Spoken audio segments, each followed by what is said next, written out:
As I suspected, 32 flavors. Good evening, good morning, good afternoon, wherever, whenever you all are. How are you all doing tonight? As we start off this night with a very voluptuous photo of the great Chuck Norris. And if you guys know him within our sphere, Mad Mardigan, we took this photo and, well, we had to add a Mardigan touch to it because that's how we do things, especially for those who are aware of our really, really insanely crazy Toxic Tuesday. But thank you all for being here early. Appreciate that. Let's look at some faces here in our chat. See Vocal Lips. How's it going? The Egyptian God, Lord Thoth, Dragon Master 360. He's actually here. How about that? Vulcan lives. Dave C. How's it going, Dave C? Stephen M. Khalil. How's it going? Jonathan Conroy. And we all know the other dudes will start sliding on in there. It's going to be great. It's going to be diabolical. So it's going to be huge. But thank you guys for being the early birds. That's what I like to see. You guys waste no time. And then before you know it, 5 picoseconds here too. It's going to be a good night. That's what I like to see. He's not just any member. He's a Dolph Lundgren member. And that's very important because on this channel and on this show, we really, really appreciate our Dolph Lundgren members. You want to know how I know we appreciate our Dolph Lundgren members? Just ask Brandon Lee. You have the biggest dick I've ever seen on a man. So, yeah, see, Brandon Lee confirmed it. He seen it. I did it, but he did when him and Tia Carrera did Who Knows What and Showdown Little Tokyo. But on this show, we are all about our biggest member being the Dolph Lundgren member. So, yeah, see, Vulcan lives. He's another Dolph Lundgren member. And I'm sure when D-Bud Martin slides in here, too, he's another Dolph Lundgren member. So our hugest members here are Dolph Lundgren members, and they will always go acknowledged and remembered. So, yes, obviously we have our usual suspects here tonight. And of course, we got a few guests lined up in here as well because, last week we had CJ on, and she was a great guest. I'm like, man, how do I follow up such greatness, such pizzazz, if you will? And I'm like, oh, this is it. This is like a hand-in-glove fit. This is the shit that makes O.J. Simpson jealous because he couldn't make this type of glove fit on this best damn day. So we got two dudes coming in here. And the other guys will be here when they are sometime between now and my death. But for now, I get to hang out with these guys exclusively. So we'll start off with introducing to Clobby's Comic Shop, Mr.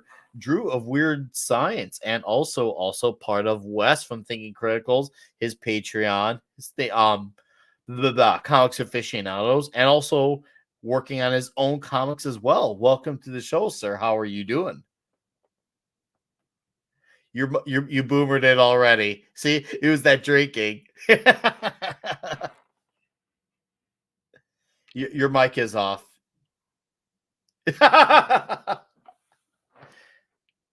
Aaron's probably just like, fine, I'll talk if he can't. There, okay. Oh, there you are. There you are. It switched up. I don't know what the hell happened. That's weird. Okay. Yeah, good to see you again, man.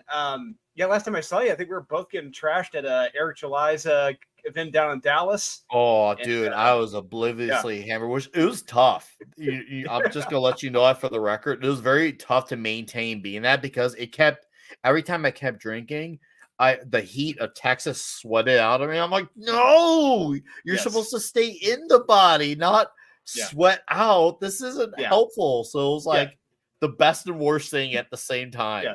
It was 10, 11 o'clock at night, and it was still like 100 degrees outside. It was bad. It was wild, but it was a blast nonetheless. I got to meet you in person, which is cool. Yeah.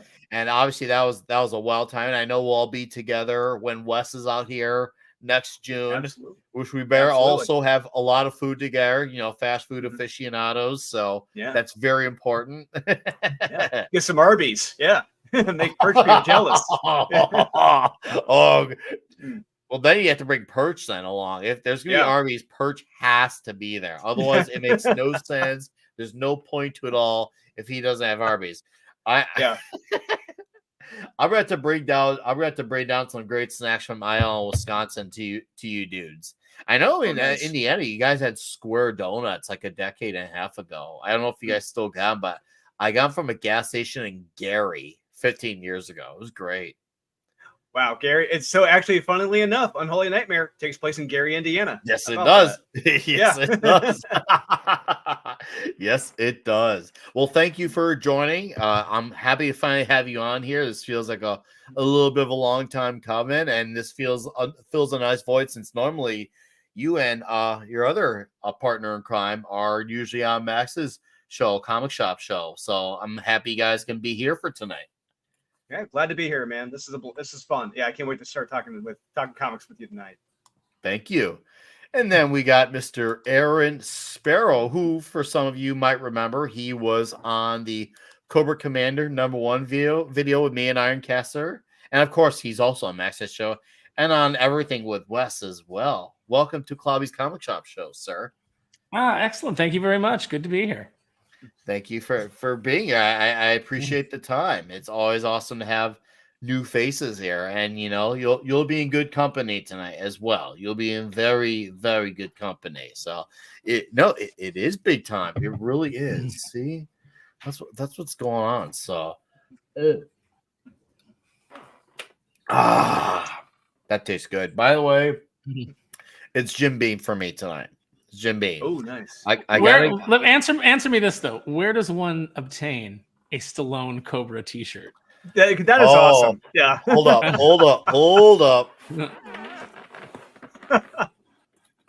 Remember that scene where he cut the slice of pizza in half? Yeah. Yes. I'll have to ask my girlfriend. She got me this as a gift. Obviously, she chose well. She knows I'm a huge Cobra fan. Which, speaking of Cobra, hold up, camera here. Oh, there it is. You are the disease. I am the cure. Oh, I'm gonna blow this whole shop up. Go ahead. I don't shop here anyway. I showed that movie to a friend of mine who I've been friends with for 10 years. So we went to see Striper. And after the show, I'm like, all right, well, since you live in the city, you can stay at my place. So I had a few buds over, and one of them hadn't seen Cobra. And we're like, oh, yeah, I haven't watched Cobra. And when he saw that scene where he said, go ahead, I would shop here anyway, he was dying. I was like, this is a fantastic movie. I was like, how come I never knew about this? It's such a great hidden secret of the mid 80s. You're gonna be back on the zombie squad, Cobretti. I won't forget how he literally used his own car to push someone else's car out of the way so he can have his parking spot. This is where the law stops and where I begin. Angel in the city. Angel in the city. Oh, dude, the soundtrack is booming, man. Yeah. Seriously. It is booming. Like, that movie had it all. You had the right lines, you had the right cast, it's simple, straightforward plot that anyone in first grade can understand. And it's just filled with badass action. The cult was scary. When I saw that as a kid, they scared the crap out of me, all clinking their axes together and I remember. Now I watch it and I die. Like at least once a month I say I say in normal conversation, murder is against the law, isn't it, pig? He just like kept delivering every line and spitting, and it was just like, this movie is insane. Yeah, it is very insane. I remember watching and thinking, man, don't those guys' arms get tired, like from doing that cling? Isometrics, man. They do it all the time. Do they rotate guys to keep that going? Do they rotate? They're like, okay, I'm taking a 10 here, so you fill it for me, and then you take the night shift of endless clinking. It's like we just have to do it. Oh God, the boss is talking again. Clink, clink. Seriously, it's one of those things where I can just have it on no matter what point. Like if I still had local TV, it's one of those things where no matter what it's at, I can just keep it going just because it's so memorable and so ridiculous, and it really kind of like sums up how ridiculous and crazy and fun the 80s were. Yeah. So, anyways, we're gonna have the chat get an E-True Hollywood story individually on the both of you. So we're gonna let Mr. Aaron Sparrow talk about your E-True Hollywood story on Life with Comics for our wonderful chat. Oh God, you're just gonna throw me to the wolves? Where do I even begin? You, Like, you what damn am I, right. Hey, they're gonna start eating you, man. You better start responding. They're gonna eat. They hey, on this show, I didn't draw first blood. They did. Just gonna do Stallone lines into the chat. That's it. This Clobby's Comic Shop show is gonna be a Sylvester Stallone special. Don't make me do this. I mean, all right. You guys want me to just run through my career? I started at just so people understand who the great Aaron Sparrow is, and what you're about. This dude. Otherwise, I'm gonna have to really like get this guy. I'm gonna get a homoerotic clip playing. Don't make me do this. You guys aren't gonna start sucking each other's dicks, are you? I like the way they're kind of standing there as if it hadn't really occurred to them, but they haven't made any hard decisions on that topic. Like, well, maybe this could happen. We just gotta, let's look over the fine print a little more. Yeah. I don't close our eyes. By the way, I think that the Brandon Lee Dolph Lundgren clip you played earlier, that's so apropos now that Brandon Lee feels the need to delineate. You got the biggest I've ever seen on a man. I know, right? That line was way ahead of his time. It's seriously that line. Who would have thought that line would actually mean something more now than it did then? I swear, the 80s and early 90s were a little bit too ahead of its time, for better and worse. It's just such a bizarre thing to say. First of all, to write and then have a character say, it's like, why? I can't imagine any situation where a guy would say that. I know. I can't. Just specify on about and Dolph Lundgren should just be well, what about what? So what? You seen on a lady? What are you going on about? Are you talking about including horses? What are you doing there? Why are we having this conversation? Yeah, this is awkward. Yeah, I just had my life with Tia Carrera. Now you're just making this really awkward, and you're talking about my dog. I guess. Thanks. Maybe. Now, I mean, the better way to do it is to do it like the Monarch when Brock Sampson slides under the into his bathroom stall completely naked. He's like, no, I had everything to do with it. And then he slides away. He's like, nice penis, Sampson. It's great. So glad I saw that. It's this is awkward. All right, let's go finish these bad guys. This is getting really weird that you're talking about. Okay. No, you know what the better one is when they're watching Brock fight Phantom or have sex with that lady on the ship, but they think that he's fighting Phantom Spaceman. And then he's like, "Yeah, go, get him, Brock." And then he's like, "Wait, Dean, why is he? He's like, Hank, why is he using his?" And he's like, "Well, think, Dean, what other weapon does he have?" Brock's back on top now. Go, Brock. Okay, before you actually do give your E-True Hollywood story, I want to give our warm welcome to our this guy's been here since the very first episode when this show used to be called Comic Shop Talk before it got retitled as a remembrance to our friend Clobby and Toms who left us, a few months ago. So Pablo, howdy ho! Hey, what's up, everyone? Sorry I'm late, dude. Oh, you're good, man.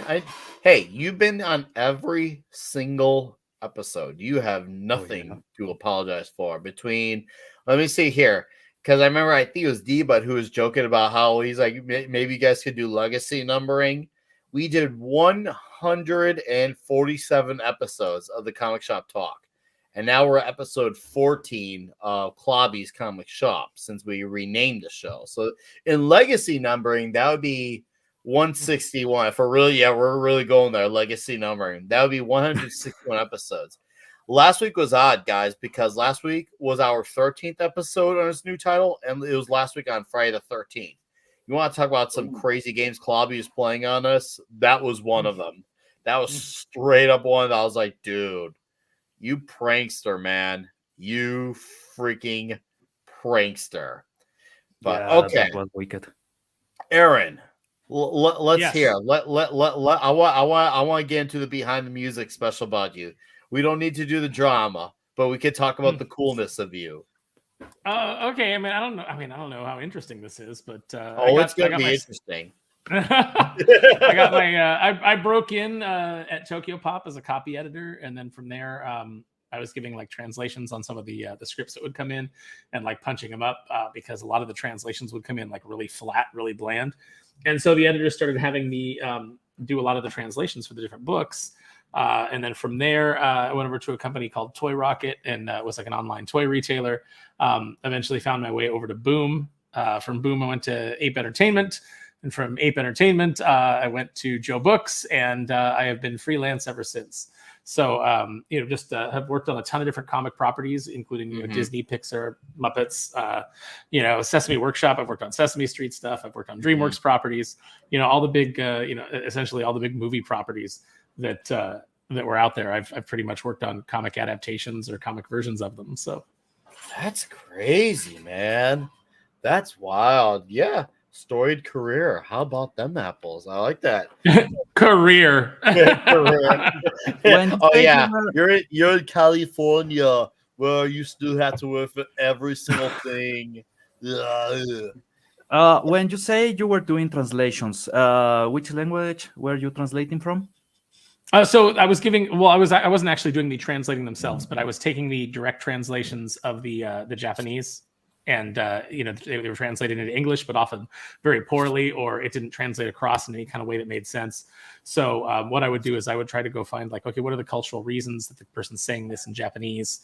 What's kind of what's the closest approximation I can make without changing the meaning of it, but make it accessible to an American audience. So that was pretty much what I was doing. Man, that's crazy, especially because some idioms in Japanese are absolutely impossible to really translate. Yeah, every now and then you'd run into one of those and you'd be like, what are they trying to say? Like, what is the meaning behind this? And then you have to try and find something that's comparable, like it's the same feeling across, even though it's not the exact same thing. Well, you have to get the bean culture. It's a Japanese joke. Normal culture, current day culture can also be translated as bean culture.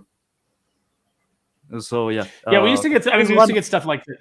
Yeah, it's one of those jokes. Especially some things like that is really difficult to get from Japanese. And I studied Japanese, but my first language is Spanish. So I had a background already knowing a bit of other languages, a bit of English, a bit of Italian. And Japanese took a long time because it goes in a completely different direction. Mm-hmm. Even it's the one of the toughest position of languages the to learn is what I'm told. So I've always wanted to learn it, but there's a couple of other languages I'd probably tackle first. But if you were actually understanding the sense of those kind of jokes, it's actually really commendable. Mm-hmm. It's very interesting you mentioned Japan, considering that a lot of media has really exploded from Japan in the last 10, if you paid extra attention, probably 20, 25 years.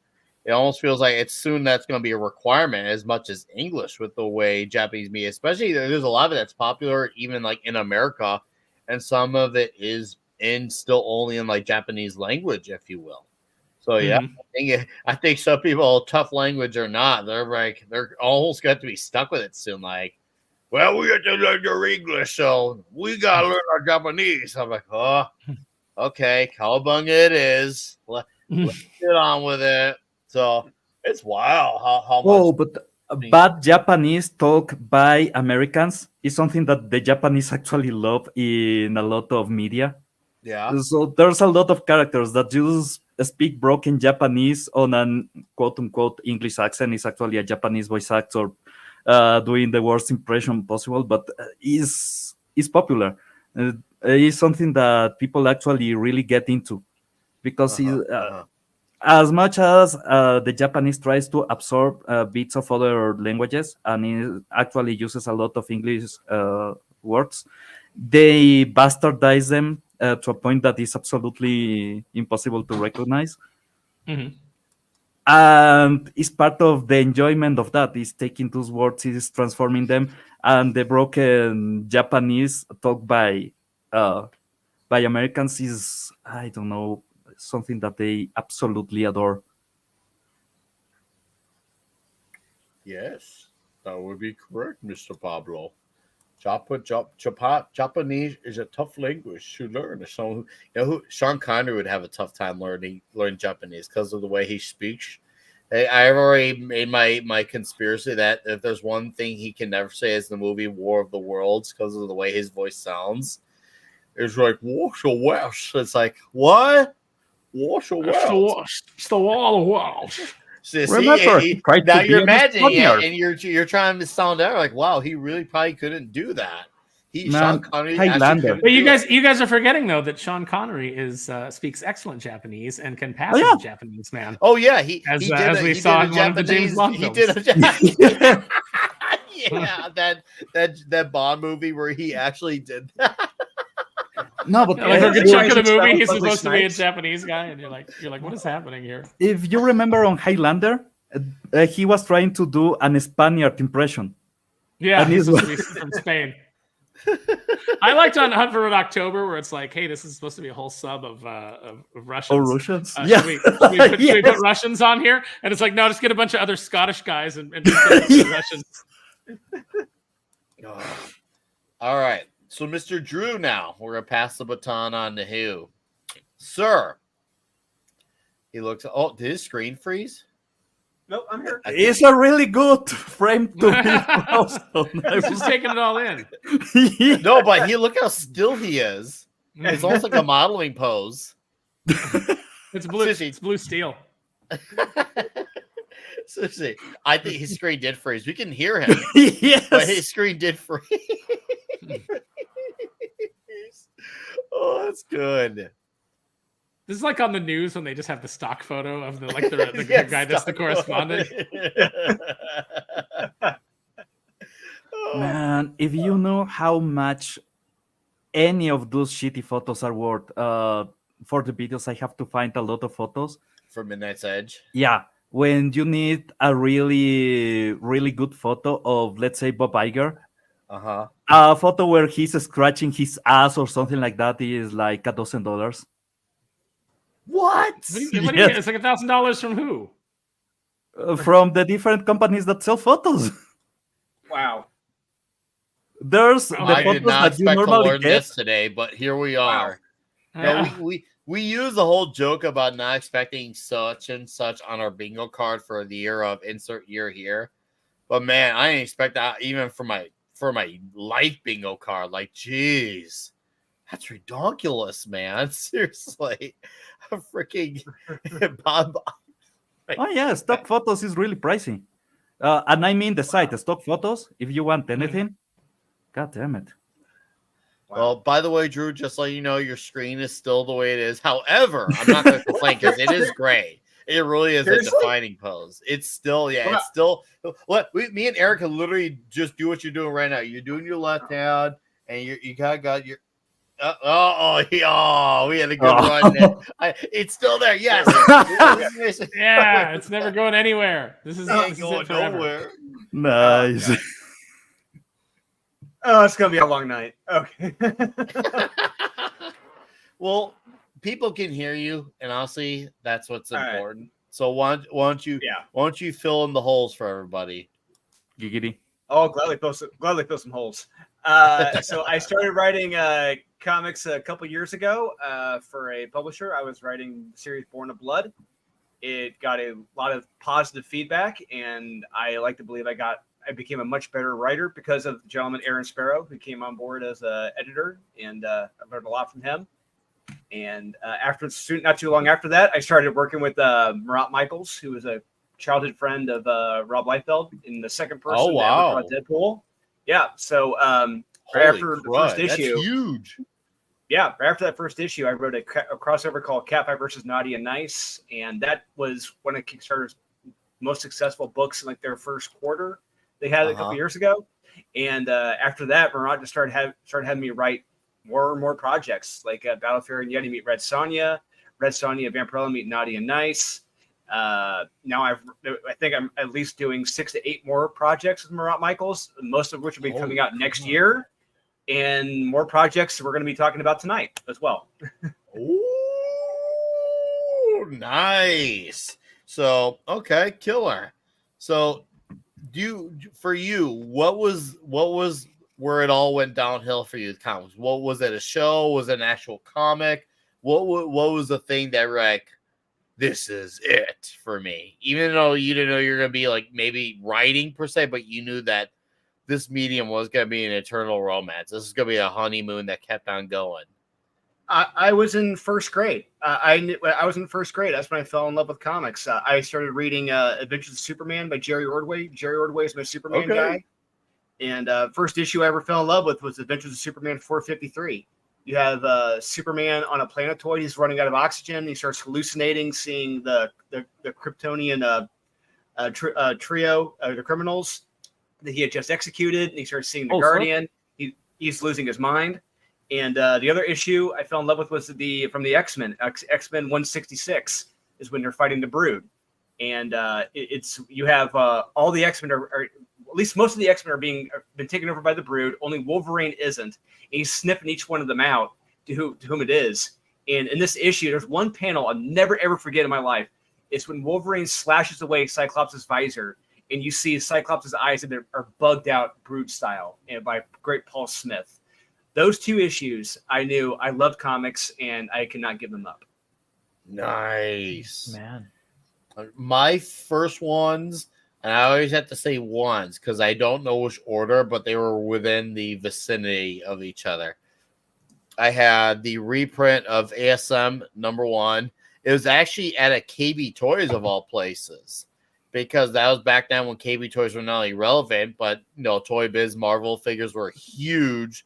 That was a big deal. It was either that issue or Spider-Man, adjective list title. It was issue, I think it was the cover where there's another Spider-Man involved and Punisher's there trying to figure out which one's the real Spider-Man. I can't remember if it was 22 or 32. It was one of those ones. But it was adjective list Spider-Man. And I remember I got that one at a 7-Eleven, local 7-Eleven, when there was still the spinner rack. But those were my first 2. I think my first pull list started, right around when there's the Wade Garney run of Captain America on that iconic cover where you could see the shadow Captain America, but you could see the light around him. Yeah. What a fantastic cover from Garney. Yeah. And he's still killing it to this day. Still killing it. Yeah, that's a great run. I've got that omnibus here on my bookshelf. It's so good. Run. It's so good. Like, I know Wade's crazy. It's as obvious as saying Peter Parker's Spider-Man, Snow is White. Peter Palmer. But man, that run, it was just constant great comics. And like, that's a good way. If anyone who wanted like try to diss on Captain America, like, that's a good run to show them, hey, this is why Cap is great. This straight up is why. It's such a great like way to get people into the media. And that's something I'm always kind of striving for, is how you turn someone over. At least, even if they don't like even fall in love as much as we do, hopefully they can at least understand where the passion comes from. Maybe understand why a lot of us in our sphere have the arguments that we have per se. Because I think if they even have a semblance of understanding, it can make conversations with normies that much more understanding. Because that's the thing with normies, they don't understand where it comes from. And even if they don't feel like they just see things as, well, this is just the movie, but they're not looking as what is faithfulness versus what is not. We're the guys where, well, we'll straight up have guys like Mahler who will dissect things for 7-8 hours, detail by detail by detail. To them, it's just they see that thing for 2 hours and then that's it for their lives. That's what separates us from the normies. The normies, they're in, they're out. Guys like us, we want to know what these guys are having for breakfast from Aunt May. That's what we care about. That's what we'll argue about literally at shops. Yes. Now, what is a wheat cake? Well, I have never had a wheat cake in my life. What the hell is a wheat cake? Either. I've never had a wheat cake. I actually never heard of wheat cakes until ASM. Yeah, same. Like, what's a wheat cake? I'm like, I don't know what that is. Like, MA, you got to fill me on this thing because I had no idea about these weed cakes. So you got to fill in the blanks for me. Nick, I whatever it is, you need to trust Aunt May. Remember, Peter didn't want to trust Aunt May with Mary Jane until he saw her. True. That is true. He was like, "Oh, come on, what are you trying to do? Are you really gonna set me up with this nobody with the bright personality?" And then we all saw what happened. Was it the third or fourth issue of Ramita Senior? Oh God, it was third or fourth issue. I think it was 41 or 42. Where I think it's 42. Where's the cliffhanger ending with the infamous words, "Face the tiger, you hit the jackpot," and straight up the rest of his history. And that's when Peter Parker went from the ultra nerd Steve Ditko alike to big pimping Godfather style hoe train before the hoe train.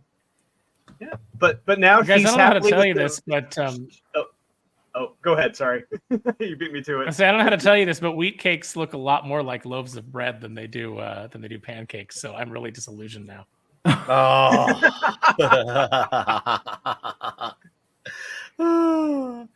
We will argue. Yes, of course, as we should. We should argue about those things. Are you talking the brown suit, Neil? Or like fill in the blanks. Are you talking brown suit? Because I actually like the brown suit. I think it's a fantastic suit. I don't know about you guys. I think it's the best suit. Good answer, by the way. Good answer. Don't get me wrong, yellow and blue's cool, but that brown suit, I feel like it could get away more with stuff than a shiny yellow banana suit. Like that thing. Yeah, like coming running out like. Imagine how like come a nobody's Chiquita, ever like a Chiquita banana running after you from a football field away. Like, how about the black and silver suit? are you talking from Age of Apocalypse? X-Force? X-Force. Oh yeah, X-Force. I like it. I can't say that I love it, but I do like it. I like it, but the brown. I just like the idea of him like jumping out of the bushes in that bright yellow and blue suit, and somebody being like, "Well, you like the Bumblebee or Bumblebee Man? Like, who are you?" And he's like, "The Bumblebee." No, it's like, "Well, you got stripes. I thought you were like a bumblebee." And he's like, "No, these are tiger stripes." And he's like, "I ain't never seen a yellow tiger," And then they just like are going back and forth. No. Let's be honest. The best costume is the Fang costume you stole from the Shi'ar Empire character. I have a figure of that. Get a link out. We'll share because I actually don't remember that one. I want to see this. Just for confirmation. I had to buy that figure to get all of the pieces to build the Chod Build-A-Figure. So yeah, I have Wolverine that terrible Fang costume. Nice. Just for confirmation, it is issue number 42. Oh, it was issue for okay. Yep. All right. My numbering is not so far off with these things. Good. That's important. I can't be always showing up. I gotta do some of the show wing, but okay. We'll get back to nerding out, but I want to get back into these two dudes and some of their comic stuff that they're doing right now, actually, because this is important. So, gentlemen, if you could get some links in our private chat so we can tell people about you guys and what you're doing, and so people actually know that your stuff it's out there, if not coming out, and well, show it off. Because I know one of you dudes, Aaron, has that smoking cover from Kenneth Rocafort. Oh, back here, yeah. I mean, come on, man, come on, that is woo. That's nice. Yeah, that's our A cover. That's gonna be the most popular one, hands down. I think. Is that could be the? I guess we'll say the A cover. Yeah, that's our main cover. So that one will run through the whole campaign. Although we may do a couple of special things with it. We may do like a limited like foil version for like the first 48 hours or something. We're still talking about all that. Okay. So Drew sent me a link earlier. I don't know if this comic is your comic gonna be on there, but I have a link and we're gonna look at some things. And if not, just share whatever you have to show off your stuff for the future. What's up, Mr. Tom Connors? How you doing, sir? Nice to see you here. All right, here we go. So TCM link. Wait. Sabretooth. What about Sabretooth? Yeah. Look down. There's the costume. Oh. Oh, Yeah, just he's finally scaled properly. He's finally like much bigger than Wolverine. Oh, that's That the new is one not- that came. That's the new one they just released. Yeah, this is the 2-pack version. Oh, that's amazing. I love it. That's Yeah, nice. he's That nice and is- big. So now I just need a first appearance version that's this big, so I can recreate that, issue 213 by Alan Davis with him and Wolverine. Like, I just always remember them facing off on either side of the panel, and just how much more massive Sabretooth is than him. So hey, we got a certain Sumerian here. What's up, Conan? Nice. Conan's one of our weekly listeners on Friday night. He makes sure that Cole doesn't interrupt the stream. He's making sure that El Borak doesn't come in here, boomer things up, and he's telling Solomon Kane, "Hey, bro, this is my show." That's a big thing, having any confrontation with Solomon Kane. But anyways, let's get back to this screen here. So, all right, let's dive in. So, TCM Press, Drew. Tell me about this company. Tell the chat, all 22 of you here. Thank you all for being here, by the way. Tell us about is this something you got started in, or is this something you formed? Tell us about this. So this all started back in April with the owner of the Comic Mint, Steve Finkel. He reached he and Tiago de Silva, who's his best friend and another cover artist right there, did that top one right there.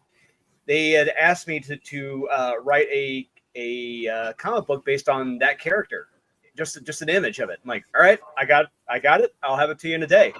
And before we knew it, they loved it, and Steve had another idea for another comic, and before we knew it, it just took off into becoming an own publishing company, and he made his own imprint called TCM Press, the Comic Mint TCM Press, and so now we've got 3 titles under the Comic Mint. This all started in April, and we're now in September. Everything has been full steam ahead. Before we knew it, Aaron came on board as the lead editor. Then we had Murphy come on as editor-in-chief, and everything has just been amazing creatively right now. And now they've picked up Unholy Nightmare, my own series, and we've got big plans planned for the years ahead. It's going to be huge. I like that you said that is actually going to be huge. I'm so happy you said that. Now, it gives me Buffy vibes. So yeah, that's yeah. Yeah, so that character, so this is like actually what she's wearing, this character, it actually reflects what's on the interior of the book, which is actually a novel concept these days in comics. Right. Oh, Imagine that. Yeah. True advertising and not false advertising. Yeah, we're going to get this in the book. What foreign language is this? What is this? So, okay, cool. Now, with these comics, is this stuff you're going to be pursuing via a website or a crowdfunder, or is this going to be going to shops via the direct market? Like, what is the plan here with these comics and how you're going to go? Is it going to be a season schedule, monthly? Because obviously, you guys got really killer covers on all these comics, and it's funny how most of them are literally female led, and it seems like every one of your people who know about this has no issue with it whatsoever. People just want something that's fun and entertaining. So what's the game plan with releasing? As far as I know, the game plan, Aaron can back me up on this. I believe the plan is Kickstarter, which we're going to be doing. And the first title will be Silent Nights. That will be launched in the beginning of October, as far as I know. Okay. And then we're gonna have a different book on a monthly schedule. So I believe October will probably be Silent Nights. November will be Depths of Valor. December, January will be Unholy Nightmare. And then we'll go to the second issue of Silent Nights, the Depths of Valor. So it'll be on a rotation through the upcoming months. Nice. No, these are all kill covers. And obviously you gave me a preview of Unholy Nightmare at Dallas when we met in person at the Dallas meetup, and looked really fun, looked very loaded on action. And I was like, okay, I would definitely like to know more about this. So I am curious, what's the first book launching? Do we have an estimate to when it launches? I know you mentioned some of the release schedule, but do we have an estimate on how soon or anything close to release date, or is that still kind of like we're still figuring out the exact timing of that? So Silent Nights will be the first one that launches in October. I do know that. Okay. That's going to be the first Kickstarter. and Depths of Valor should be November. It's not it's not cemented yet, but that is the plan right now. Okay. Awesome. Now, are these other guys you got involved in outside of you and Aaron? Are these guys who've been involved in the industry? Are these newcomers? What's the deal here? Because I feel like I only recognize outside of you two. I think I already recognize maybe one other name, and that's Gene Jimenez, and that could be for I don't know, but I don't actually recognize some of these names, so I'm kind of curious. Where am I going wrong here and why I don't recognize them? Because I feel like I should, because it seems like you got credible talent involved. Yeah. Aaron, you want to take this? Yes, I will. So we've got really good talent on these books. I hate when you buy a book that has like a really great cover and you open it up and then the interior art is substandard. So we really wanted to go with people who had like really great art styles, that were appealing. On Silent Nights, Omar is absolutely killing it. He's got like this really slick style, great action, beautiful women. I think people are really going to like it. On Depths of Valor, I was actually able to bring in Nathan Watson, who I had worked with all the way back in the boom days on The Incredibles. I'm sorry, not on The Incredibles, on Toy Story. Nate was my artist on Toy Story, and we were going to get him some superhero stuff. He's worked for Lucasfilm before they were sold to Disney, designing ships and designing environments. He did some Death Rage pages for me. He's done some of the covers for Kneel Before Doomface, including the print that we're bringing in New York. So Nate is a really, really great artist, and it was great to pair him up with this because he'd wanted to do something that was kind of like maybe military based. He's a big G.I. Joe fan. And when this came up, I was like, how comfortable are you drawing like all these, like these World War II U-boats and things like that? And he was like, oh, I'd love to take a crack at that. So we've got the right talent on the right books, and it's been spectacular so far. Nice. So, okay. I think the covers for Silent Nights, maybe, and this is just my opinion, more or less a dead giveaway. Maybe a spy thriller with, femme fatale, obviously.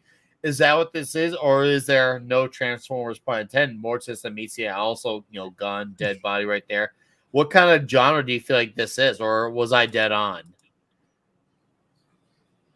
No, you're pretty much dead on. Like it's like a spy thriller, definitely. Okay, cool. I'm a sucker for those. Any story that involve big chases, the big action set pieces, constant moving, on the run, government involvement, or any type of involvement with companies that are sketchy, have a big name to them, corporatization, of course.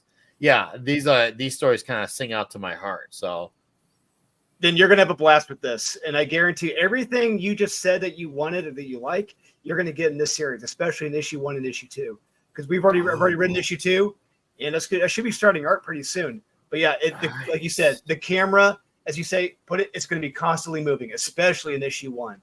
Oh, not going to be a single dull moment in any of these issues.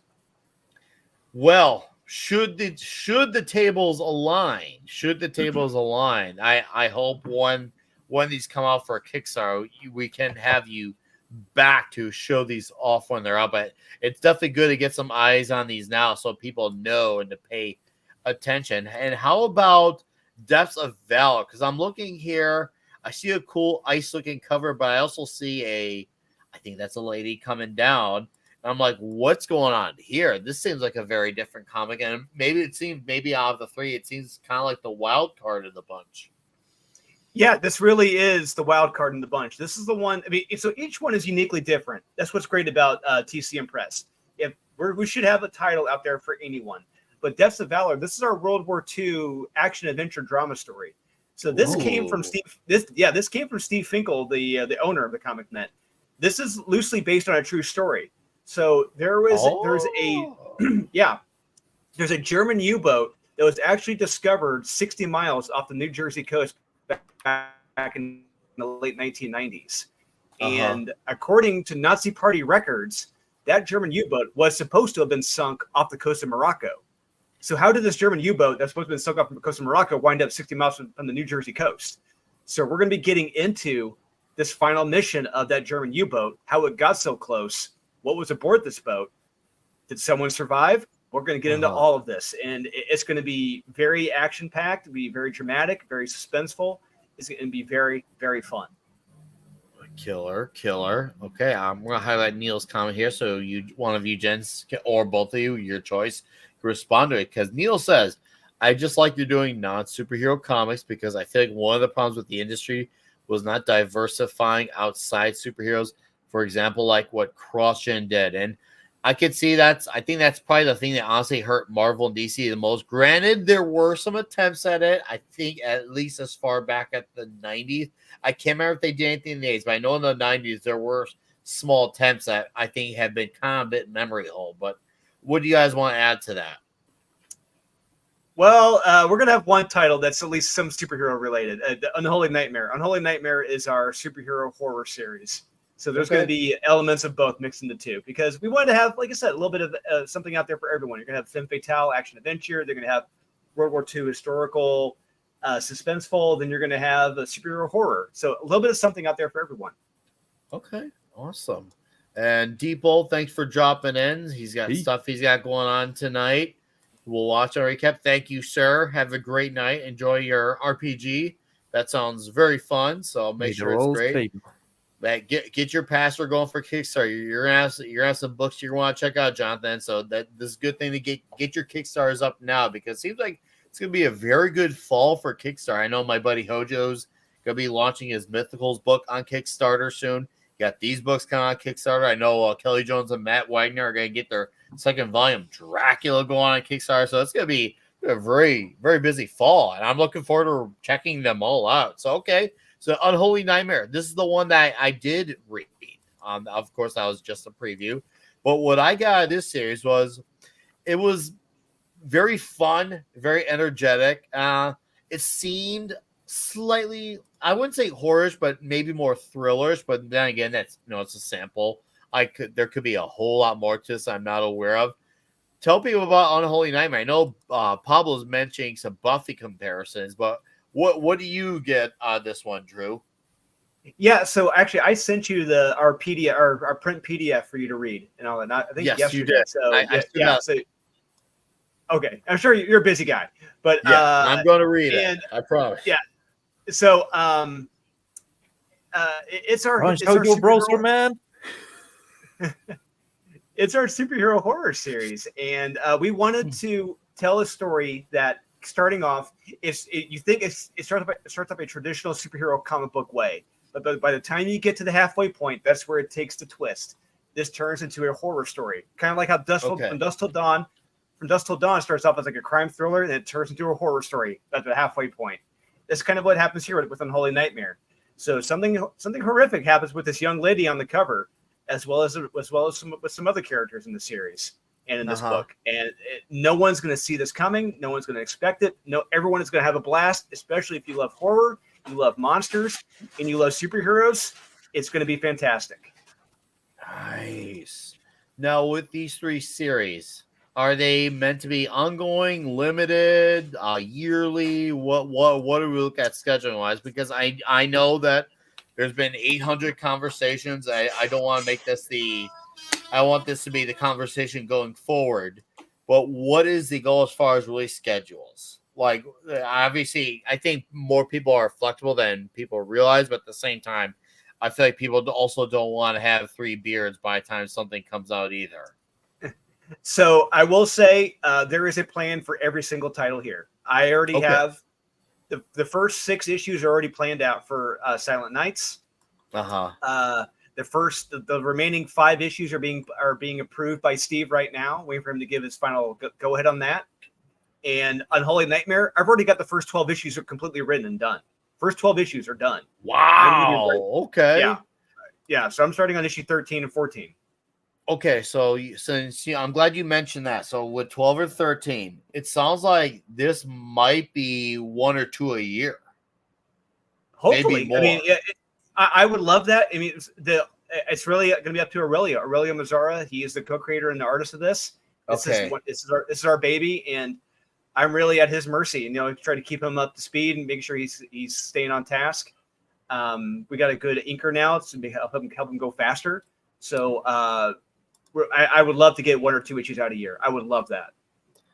I think that would, even then, I still think that's a very fair number. Like, if you really think about it, that's actually a very fair number. And that's just on time that someone could go back and, if they really like it, they could go back and do some rereads, just soak it in more too, really get to invest in these things. Oh, I didn't pick up on this detail. Oh, man, I realized how cool so-and-so is such a character. Oh, look at that art detail. Look at that splash. There's a lot of things a good reread could benefit from. And if you got the right comic that can benefit from that, that's very killer. So, okay, so if you mentioned 12 or 13 issues and you're thinking 1 or 2, hopefully, ideally, obviously, we don't know if we'll get there yet, but I know it'd be preferable.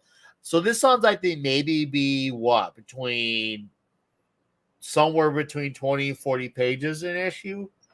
Yeah, roughly. Yeah, because the first, going back to the first arc, each issue is at least 22 pages. I do know for a fact issue 6 is around 30 some odd pages, because that's like because each arc is 6 issues. So at the end of the first arc, that 6th issue, I wanted to make that big and huge.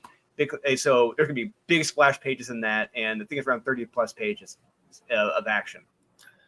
Well, I look forward to sincerely backing all of these. I cannot wait, and this is a great way to get people excited. Speak of people who are getting excited, all the more reason why we got to get you guys on once some of these campaigns get going. Stephen M. Kellell, what's up, buddy? He says, Nick, these comic covers look amazing. Question for your guests, just curious, will there be autographed copies of these comics offered during the Kickstarter campaign? Ooh. Absolutely. I mean, I think there should be. Yeah. Oh, as they should. Okay. Steven, there you go, man. There you go. Jury's out. I love it. And I mean, and on top of that, Aaron and I, we will be at New York Comic Con. So these covers you're showing, Nick, these covers, they're going to be at New York Comic Con. We're going to be there selling these covers. These are going to be the preview covers. And so we'll be there signing out every one of these. They're going to be limited to 100 copies each. That is it. Ooh. You know, I feel like I could see a little bit of a Liber Mayo influence on this cover. I feel like there's definitely some Liber Mayo on this one. I can't point out this one. I can't point out where I'm at with this one. Still, obviously, really beautifully drawn, nonetheless. They're all good covers, and they're all memorable too. Like there's some you could see like on like a movie poster. So a little bit of a cinema feeling. And they also feel like they give you a basic idea without giving you too much as well, because you want to get people with a hook. You want to get them lured in, but at the same time, you also don't want to blow your wad that you feel like you already know the entire issue. I feel like that balance is important. You're right, Nick, and that's not going to happen in these books. Each issue, you're going to be learning more and more, bit by bit, as we progress through the story. I'm not trying to compare myself to Hitchcock, but it's just like I'm letting you know what I want you to know at that time. I'm not letting you know everything at that time. And you're going to be picking up things here and there as we go, especially in Silent Nights. Silent Nights, that's going to be the balancing act, because there's certain things going on in this story where you think it's going one way, but it's going to be going another way. But I'm going to be putting a subtle hints of things that are coming up later in the books, later in the series. Nice. No, I can't wait. This is exciting. Very exciting. I'm excited just as a fan of comics. Will you do any cosplay? Ooh, well, you guys can answer that. That's ambitious. That's a very ambitious thing. Aaron, you want to take that one? He boomered it. That's two boomers tonight. That means I'm next. Sorry. We almost had a cosplay cover for Unholy Nightmare going, but somebody stepped in and made threats that if certain people work with us, they won't work with them ever again. So just petty small comic industry BS. So whatever. Here's the thing: when stuff like that happens, there's always be someone who's willing. That's the beauty of these things. It's kind of like when you apply for a job, you're always have the X amount of turn downs. It doesn't matter how many interviews, how many job applications you. It's about getting to the 1 or 2, and it's just gotta look at it like that. You're gonna find that one like, hey, this looks killer.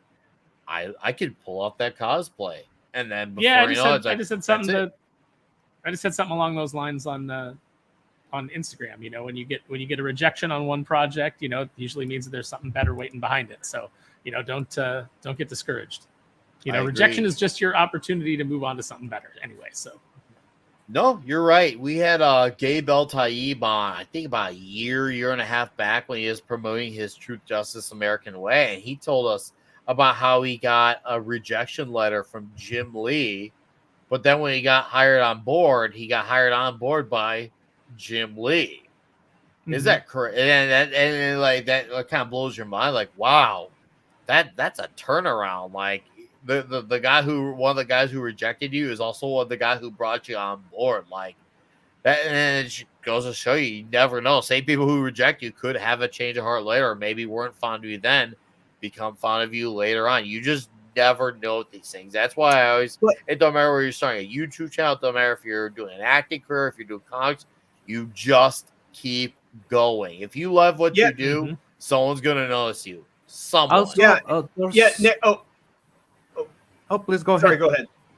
Real quick. So to your point, Nick, I do want to say that I'm not going to say who it was, but there's a certain former publisher of mine who made very nasty comments about me personally and me professionally behind my back at conventions. And I've had a massive chip on my shoulder ever since. And this is me pretty much sticking it to them. Like, this is what you could have had. This is what you could have had. You know, but you had to be petty, and this is just me making a statement that I am here to stay, and I can produce quality. That is good. That's exactly what needs to happen. And part of rejection is also maybe you are not exactly at the point that you should be. You have the talent, but you are not polished enough. And sometimes just going wild, just doing your own stuff is what polishes you. And that happens with a lot of comic book artists. They need to find their own voice, their own style. Because, let's say, Romita Jr. Romita Jr. keeps... he was the shadow of his father, for better or for worse. And his art really never evolved. But he was really talented, and he was given a lot of good work. He just stayed in that style, never really got as big as he should. And maybe if he went full indie, you will see something more that is worthy of his talent. Maybe you need to push people, and that's what happened with Kirby, that's what happened with Ditko, that's what happened with Romita.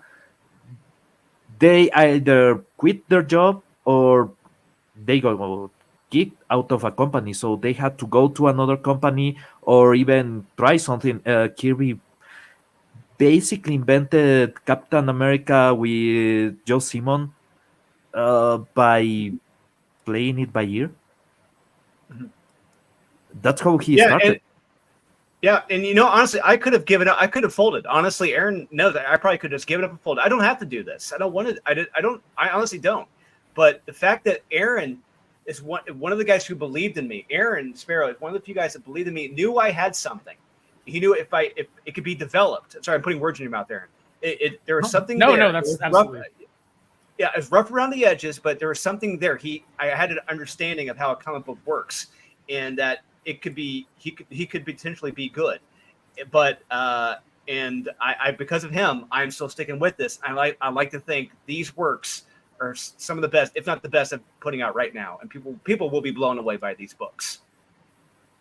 Well, that's the note I gave him on Depths of Valor too. Is when it's like I gave minor notes on Silent Nights. I was like, this is really strong, and then when he turned in Depths of Valor, I wrote back and I was like, I got a few grammatical things and that's it. I said the construction of this first issue is perfect. It's really well done. It's the best thing that you've written so far. So it's great to see, and this is what more editors should be doing. You know, this is what you don't see at Marvel, is because no one's ever worked with those young editors there and taught them what comic books should be, and taught them how to teach then their writers and how to bring them up. And it so shows. It's just people that are just like kind of in a position and they're giving bad ideas to the writers, and the writers are turning in first drafts and they're just pushing through first drafts. There's no working with them. There's no sanding off the rough edges. There's no telling them you don't need this part and you don't need this and build up this part because this is the interesting part of your story. That's what a good editor should be doing, especially for these writers that are coming in and are first-time comic writers, which, you shouldn't be a first-time comic writer and be starting at Marvel, but that's where we're at now. That's Marvel is now the minor leagues.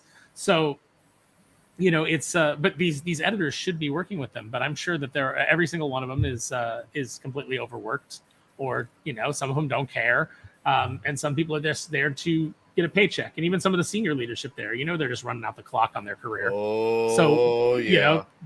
The best work isn't going to come from them. So where is the best work going to come from? The best work is going to come from the indies. And that's why you're seeing all these great projects. You're seeing things like Miss Mina and the Midnight Guardians. You're seeing things like Jimmy Reyes is in the chat. His Dragon Rage book looks spectacular. You've got Aaron Lopresti doing Wraith of God. You've got Rennie doing Fiendish. All of these books that are coming out and like clearly the creators have passion for them, and there's no terrible editorial getting in the way. There's no company mandate getting in the way. It's just about creating something that you're excited about and then hopefully making the fans excited about. And that's what I love about doing indie stuff. It feels like there's something a little extra, because obviously there's always been an indie scene, but there is definitely something that feels a little extra exciting nowadays more than ever. It feels like there's a spark that has really lit up and the fuse has absolutely gone off and people are just having that drive. Maybe it's just one of those things, kind of like when you're a band and you play at a show and you have a packed crowd, a frenzied crowd, and you feed off that energy when you're the band from the crowd. And it's just people are getting inspired by others. Like, man, I got to get something going. This guy looks like he's doing this thing and it looks killer. What do I got? Like, I got to get my thing going. Where's my project? So it feels like there's a little bit of a contagious energy going around. And this is the type of energy and the contagiousness that should be spraying around is inspiration. I love to say it. That's why we love highlighting guys like you on here, because we can tell you guys really are genuine about your stuff and you really feel for what you're putting your heart and souls into, and it shows. And yes, also, what's up, Flip City Magazine? By the way, guys, if you guys, Aaron and Drew, learn about Flip City Magazine. They are basically they're picking up the ball where Mad Magazine dropped the ball. They picked that shit up. And, I'll get you a link right now. I'm gonna post in the private chat. I have, I think, about 3 issues of it, and we've had them on once or twice, and I want to have them again, hopefully in the fall or the winter. But they are very fun, and they, once again, especially nowadays, this is kind of the perfect time with what's going on in the world, which we're not gonna get deep into, but that's right. This is the perfect time for inspiration. Go ahead. I'm looking at one of the covers right now. I'm looking at one of the covers. I'm literally laughing out loud. You got little baby Grogu holding the Chinese Communist flag in his hand. I love it. I'm dying laughing. That's great. Oh, dude. No, it's good. Yeah, it's really, really good. Salty Cracker. I know you've at least heard of Salty Cracker. He's a big pusher of this magazine. Midnight's Edge obviously pushes this as well. But yeah, it's really fun. And dude, once again, the fact that Mad became so one-sided about things, this goes after everyone. No one and no thing is off limits. It's great. That's awesome. That's how it should be. Good. Yeah, right. That's exactly how it should be. You can buy single issues, subscriptions. They've got it all going on. So there's that link, and yeah, I'll even post it for everyone in the chat as well, just because. Why not have more about the good stuff be getting around? So is Silent Night's like a noir or something? Dragon Master asks. No, I wouldn't. It's not a noir. We could have done it as a noir, but it isn't. It's our femme fatale, espionage, action, adventure, sexy story. So we could have done it that way, but no, we wanted to give it a modern flair, and it's going to go in places that you're not going to expect. And like I said, B and C plots will eventually become the A plot as we get to issues 4 and 5. And it's going to take a wild turn. I like that kind of development on a story. Normally, I don't know if you guys consume Japanese media, but if you have seen Dragon Ball, there's a lot of the plot that they are playing in the background with what Pilaf is doing, that is just vignettes at the beginning, and then is the return of Piccolo Daimao, or the revival of something really, really sinister. And yeah, you just get these small bits of information of what's to come, but you don't really need to explain that much because there's time for that. Absolutely, yes, and you're 100% correct. And it's like that's one thing about I believe personally. I think Aaron may agree with me to a point on this. Is that if you're doing an issue 1, I believe you should not be bombarded with everything at once. You should not get an information dump at once. You should you should be, like I said, just like a Hitchcock method, be told what I believe you should know at that point, not everything. So I'm introducing you to a certain number of characters. I'm tossing in maybe a couple of phrases here and there, may come up in the future, maybe a name or two, and but give you a bunch of action adventure for you to have fun with this. Because you got to remember, you got to have fun with it. But no, there should not be an information dump in the first issue. Yeah, exactly. It comes too cumbersome. It takes a lot of your time, and yeah, and it becomes kinda less fun. bores you. You know, Yeah. it becomes a chore, honestly. And a good comparison of what I just said is what John Malin's book was. His whatever his Kickstarter was just recently. That was just a lot of work. It was not a fun read. It was just an information dump. The Kickstarter book for 20 plus pages. And don't get me wrong, he did a great job art-wise, but story-wise, there was no flow to the story. There was nothing fun about it. He forgot to have fun. Whereas with my books, you're going to be having fun with these. That's good. By the way, I see a wild Iron Caster behind a thing. Hi, I'm back. Let me do this. Hold up. We're gonna do better. Welcome, Ironcaster. Hello. How's it going, sir? Oh, it's going good. Just gotta get a little stuff, house stuff taken care of. But Okay. I'm here to talk some comics. Well, hey, I'm glad you could be here. We've had a great conversation here with our guests. Obviously, I know you remember Aaron, and also welcome, and then Drew right under. These guys got some comics coming out, and they all look absolutely fantastic, the best, huge. Jennifer Grover for Canadian 3 says, "Hey guys, lots of love to everyone, and no, the feelings are mutual. Thank you, Jennifer. Hopefully your night is going swell." Neil says, "Here, I've read too many recent self-ending novels that have done that. Trust your audience. Reveal information when appropriate." And Aaron, just let me know when you gotta move, and we will transition for you. You don't Okay. in these neck of woods, you don't have to ask the transition. You just do it. Well, I think that the point about revealing information slowly is, that's one of the things that, as an editor, I always try to impart to the writer is, I know you're excited about all this, especially first-time writers. It's like, you don't need to dump all this information. You need to dole it out slowly. You need to keep, if you give everybody the information at the beginning, then they spend the rest of the time waiting for your characters to catch up, and they're bored. So if you think of that first Green Lantern movie with Ryan Reynolds, I say the first, but it's also the last. You're not wrong. Jeff Johns, as the guy that went in and redid the script, did something that I can't believe he did, because he's a veteran writer. But he decided to dump all of the information about the Green Lantern Corps on the viewer at the beginning. So you spend half of the movie waiting for Hal Jordan to catch up where you are. And that's not an effective way to tell a story. If you think of the original Star Wars movie, what happens? We get a little glimpse of the galaxy. We don't know what everything means. And then they go down to farm boy Luke Skywalker. And now we spend the rest of the time with him as our, the character that we are attached to. He's learning about this universe as we're learning about this universe. And that's, that's storytelling. Yeah. I agree. That seems to be something that's kind of gotten lost, especially within the last, I'd say, 10 to 15 years. It seems like a lot of things have become more front-loaded, and on top of front-loaded, the pacing has slowed down because a lot of things are automatically by default written for the trade. Oh, they are trying to simplify it, to kidify it.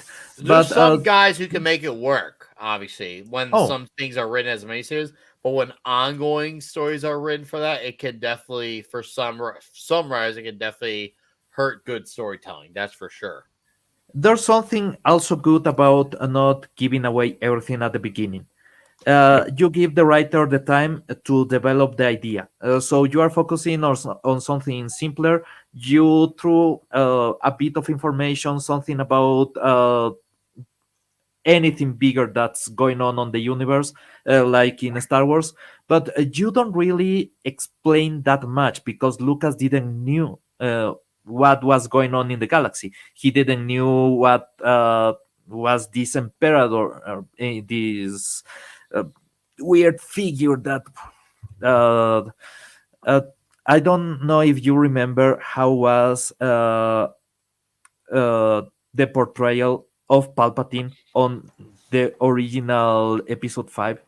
It Yeah, was he was a guy with gorilla eyes. it was the wife of, I think, the special effects guy with the gorilla eyes.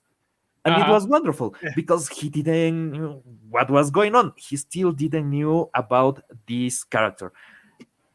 And yeah, to episode 6, you already have a full knowledge of who Palpatine is and the background, and they have in the trading cards a bit of information about he's the Lord of the Sith, and this the Sith is never actually said the word Sith on the Star Wars movies up to the prequels. But we already knew that Palpatine was the Lord of the Sith and everything, right? Yeah, it was. And you had it on the action figures too. If you were a kid buying Vader, it said, like, Lord of the I Sith. mean that and the other part was they gave you just a little bit, and they had enough interest there, enough interesting material to make you want to know more, to make you want to go and search it out. Cards were good for that stuff too. Yeah.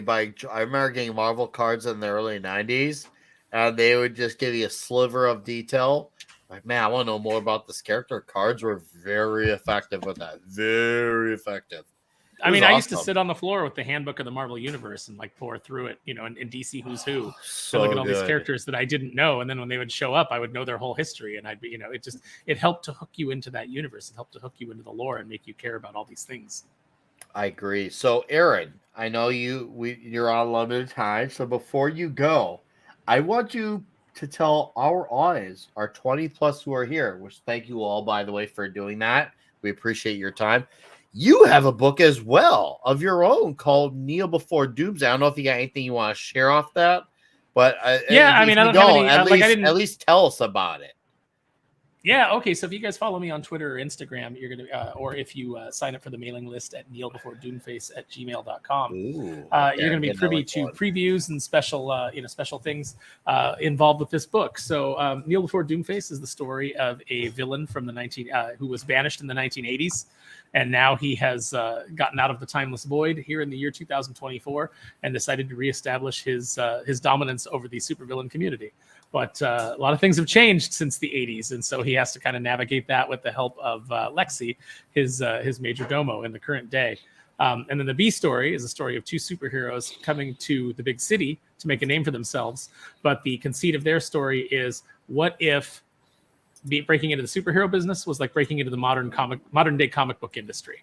So you have all the same kind of petty and small personalities in the superhero community as you do in the comic community, while these two guys are trying to make a name for themselves.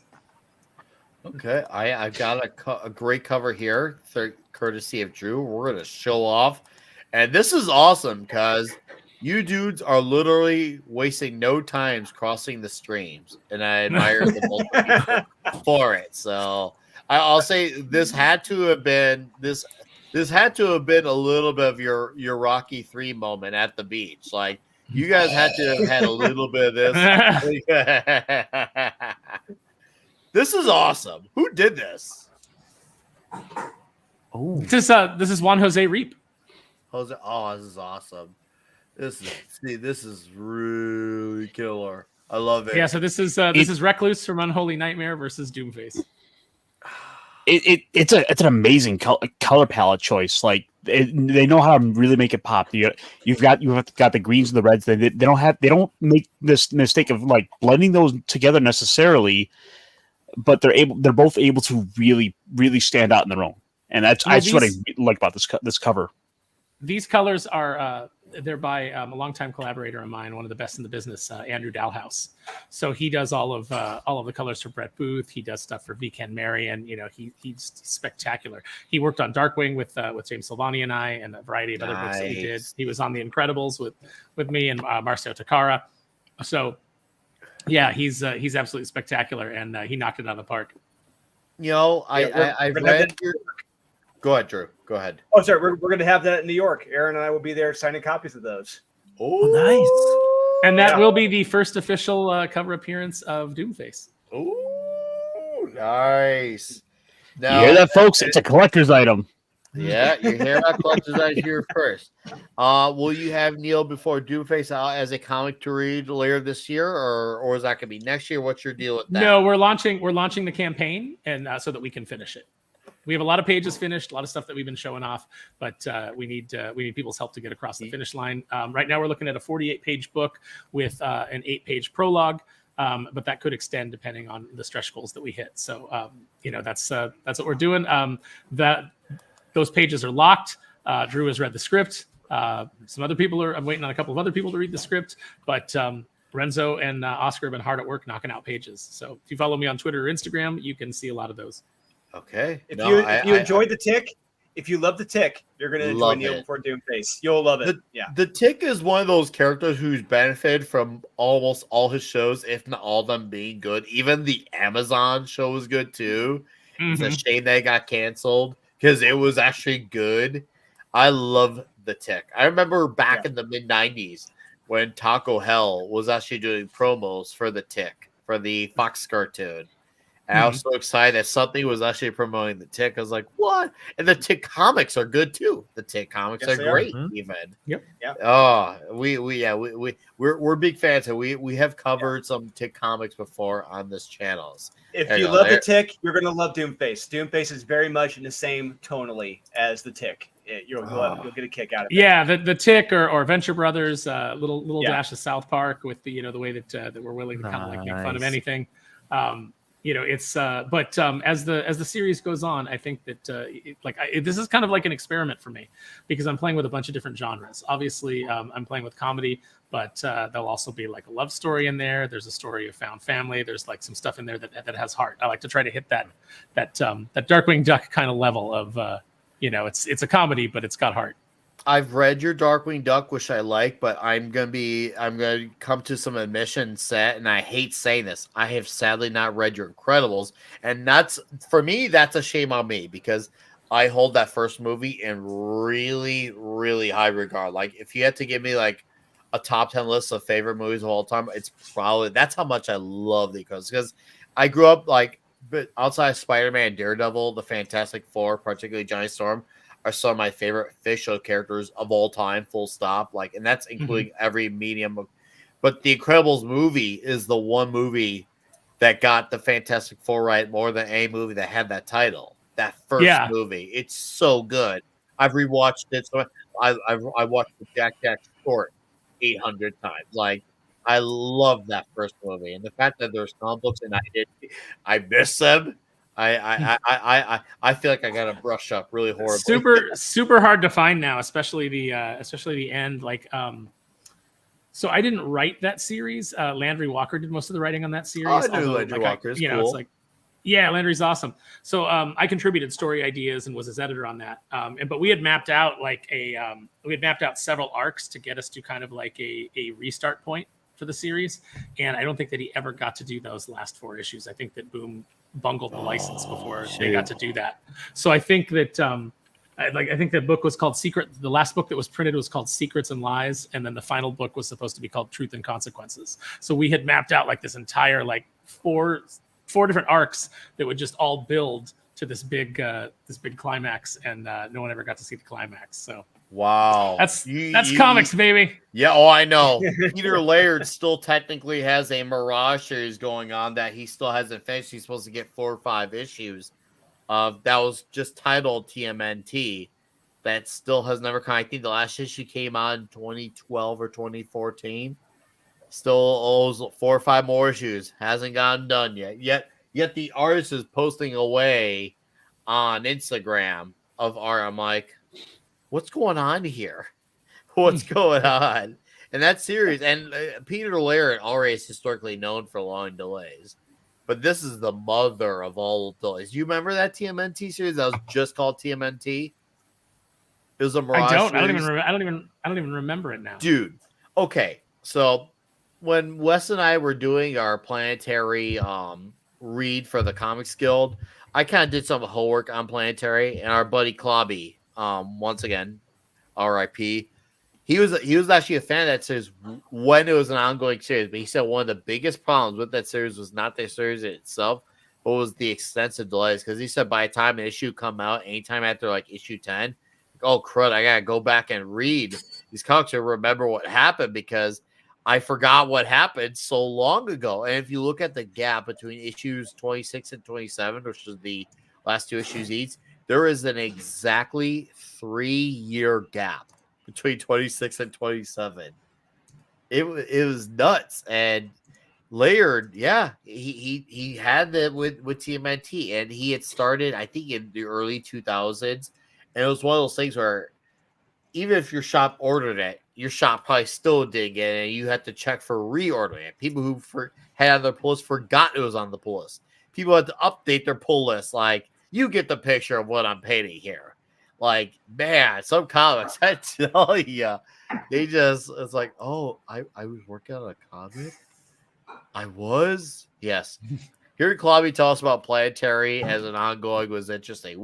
I'll never know because I never read Planetary until then, but hearing that story is great because I learned, through on apparently series like Dark Knight Returns had the similar issues too. Obviously not to that extent, but the delays were a thing once upon a time, even then. And I guess I'll make this your swan song, Aaron. Do you got any last final words? And Drew, by the way, if you want to stick around or if you got to go, whatever you want to do, your choice. But I know Aaron, he does have to move. So, which, by the way, look how thoughtful Drew is. I think he does. I think he does want to stick around. Look at him. He's just taking it all in.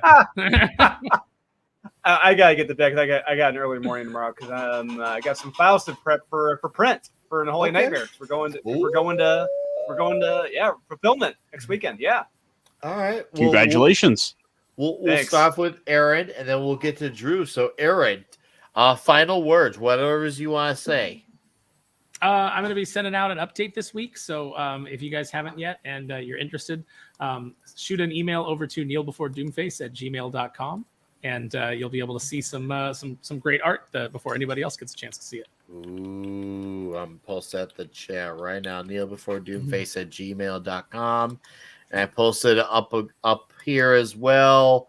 Go follow Aaron Sparrow right here on Twix.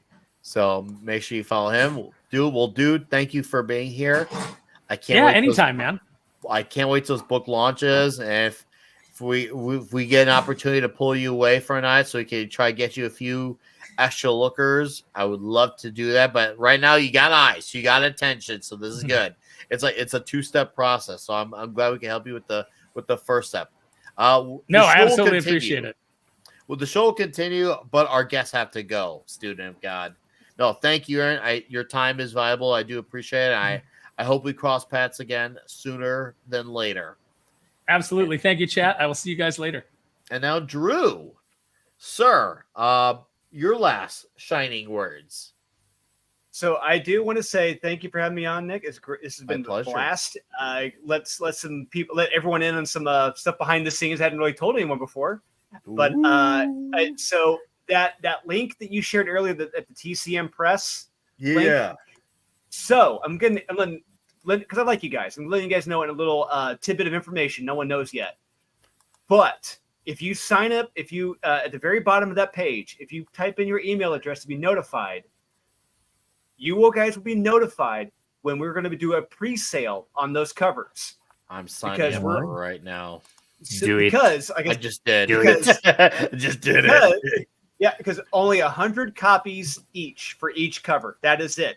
And we're doing a pre-sale of 20 if you cannot go to New York Comic Con. That is it. You're going to be limited to 20. So if you sign up now, you'll be notified when we go live so you can be able to pre-order a copy if you can't go to New York.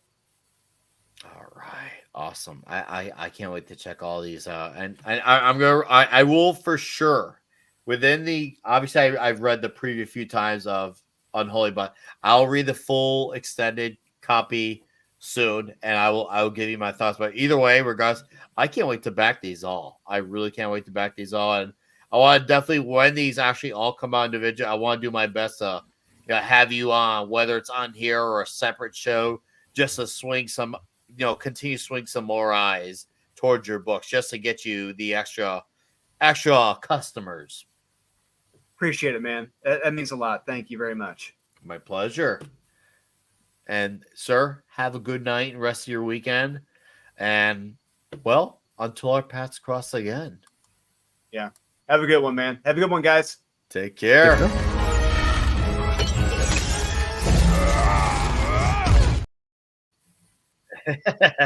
We gave him Captain Marvel pledge, and then there was the big three. And then there were 3. I love it. So how's it going, Caster? I'm actually going pretty good. This week kind of flew by. I'm starting to get my my D&D stuff kind of put together, but that's for the Discord. So yeah, that's just kind of on the back end there. But yeah, no, it's like I said, it's going pretty good. I didn't really do too much with comics, but just kind of one of those off weeks for me. Okay. Are you talking about Student of God? Are you talking about the absolute Batman? Because I watched Wes's review. I have yet to talk to him personally about it. But I do know that Wes actually really liked it. He said he had some small problems. He said it actually isn't as inventive as people think, but at the same time, it's definitely a comic that seems like it may or may not do, because I'm hearing mixed thoughts about the numbers. I'm hearing saying it's doing gangbusters. I'm hearing some saying it's underperforming. I think I'm just gonna wait until we see where it charts. And the problem is nowadays is with the charts, we don't know what the actual numbers are at the charts, so we'll probably never know unless they decide, hey, we're gonna bring it back so you guys can see the numbers. I'm curious to see, because right now, if you look at the resurrection of the Marvel Ultimate Universe, they're about 3/4 of a year in. It seems like only one book has really stuck around, and that would be Ultimate Spider-Man, which I'll give him credit for. I thought they were going to blow it with issue 5 or 6, even though I'm not reading it. I'm just paying attention through others. People are still talking about it. They're still reading it. It's still selling. A lot of shops in my area, there's still people who are buying it, and people who are still enthusiastic, which I'm happy for them that they're enjoying that comic. I think as to Heel versus Babyface, he's really enjoying it as well. Obviously, Wes is really enjoying it. So, and that's great. That's awesome that they are enjoying Ultimate Spider-Man.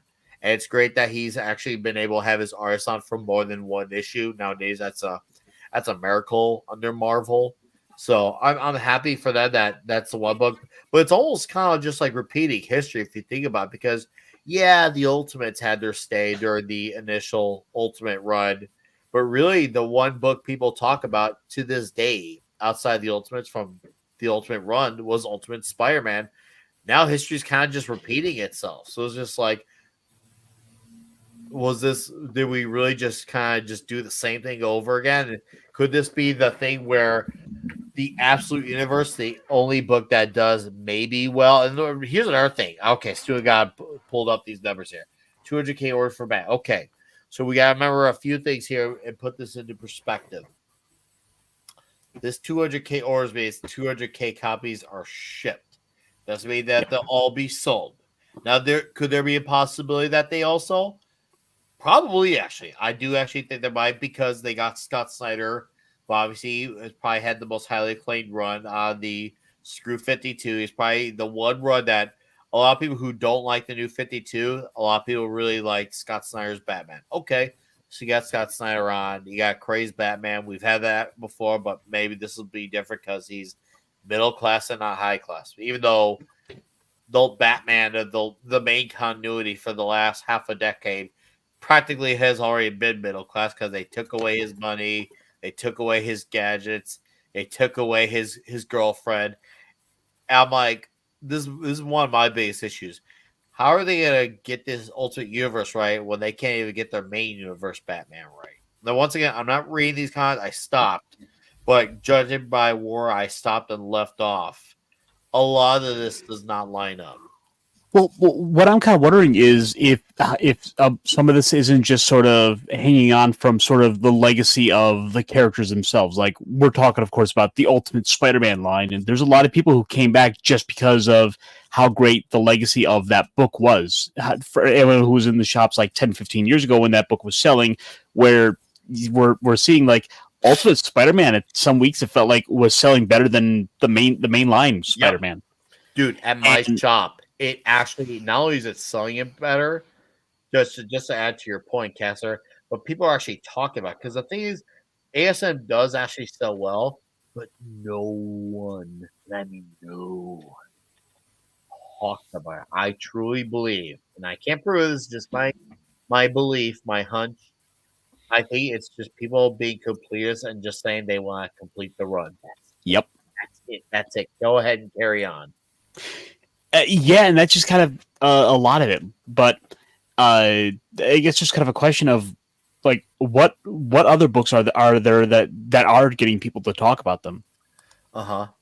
And that's where I'm kind of wondering, like, what is genuinely being bought because it's good and not just because it's a legacy and the people buying these books are collectors who completionist collectors who have that compulsion to just automatically buy these books. Yeah. And you know what? I'll say this. And I do believe Absolute Batman for #1. Let's just say that it does get all 200K in sales. Like that, like it gets all of it. Okay. Awesome. So supposedly that it does. It's good. They're going to have to now say, okay, can you get them to stick around for issue 2? Because you'll see a lot of these books where they'll do really good with their sales. And then issue 2 and beyond, forget about it.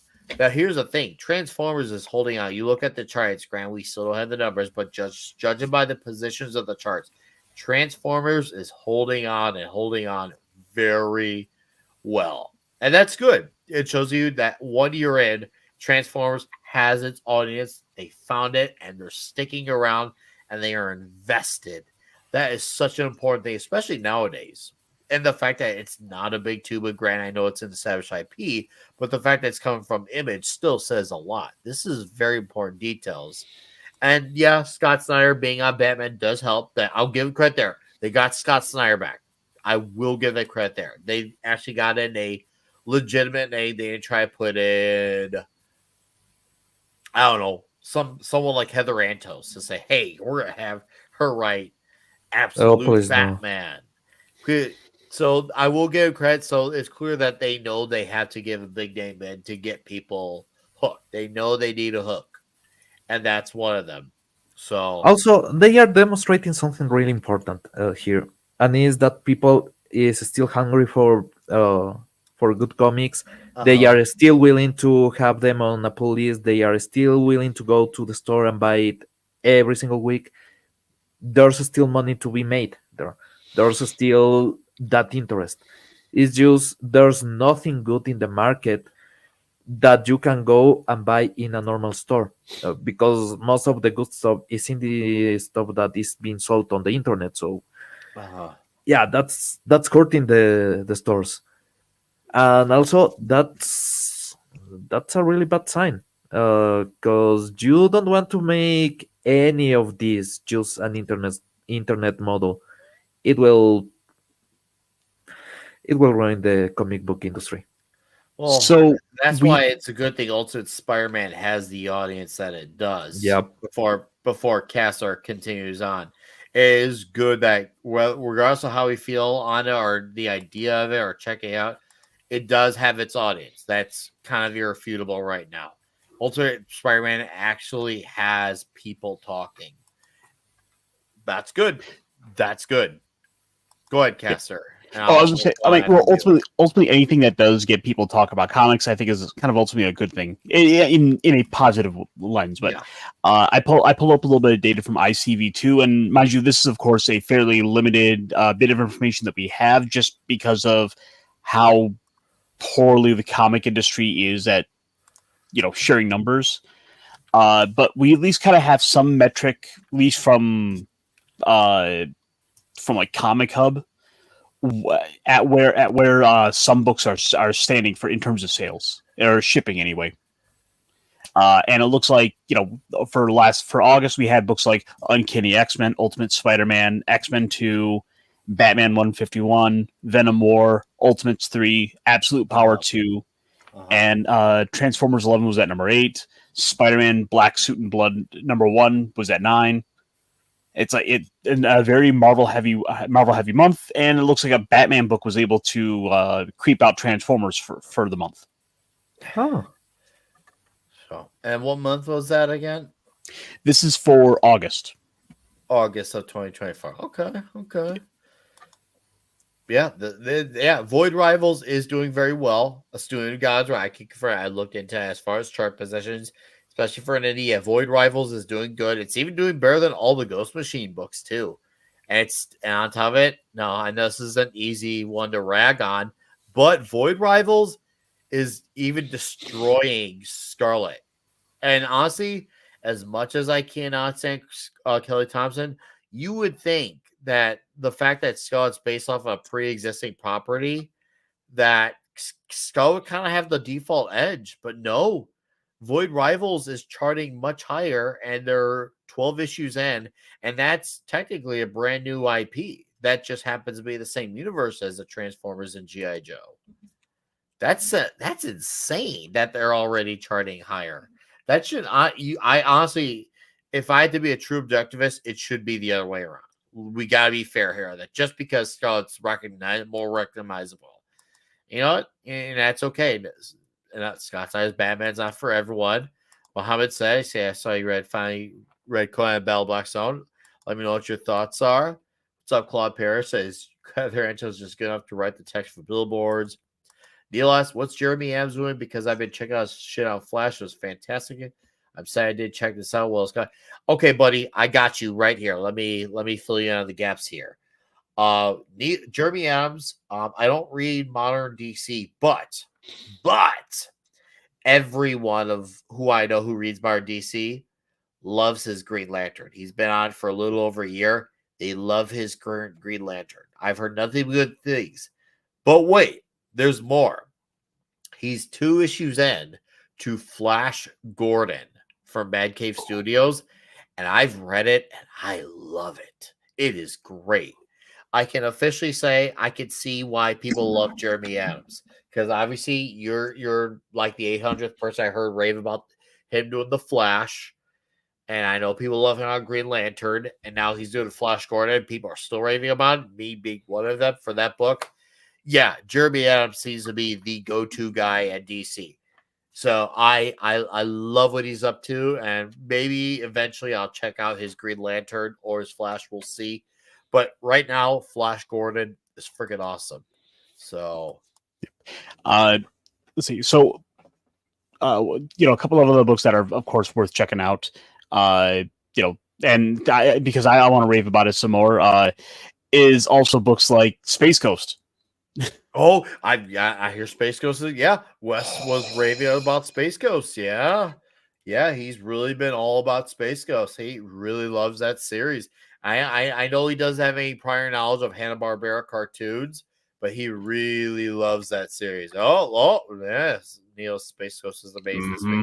Yeah, people are really like, and my shop too. Once again, it's being talked about. That's the thing. It's got conversation going, so it's clear that there's conversation and a good amount of it with books that are not big too, outside of, let's just say, Ultimate Spider-Man and maybe Absolute Batman. We'll see where that goes in a few weeks.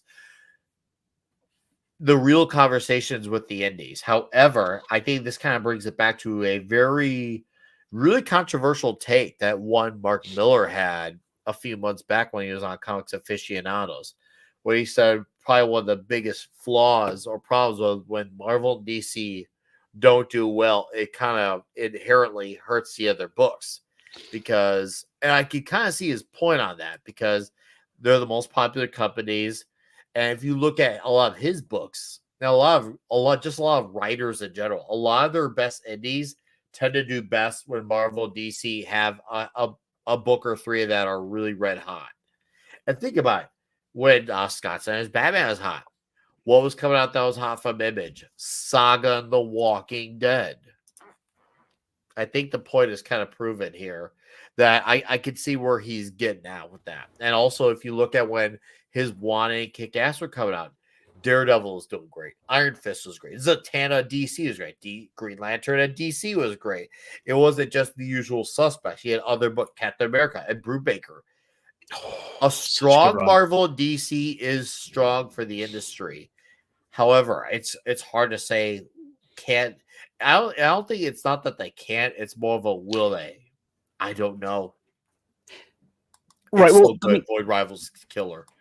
The problem is sort of the big two of comic books wind up churning all the waves that keep every boat moving, and when those boats aren't moving, to stick with the analogy here, the water is starting to go still, and you don't have the same sort of reach, unfortunately, these days with comic books as an entertainment form that they once used to. I mean, comic shops are closing left and right. That's just an unfortunate reality of things.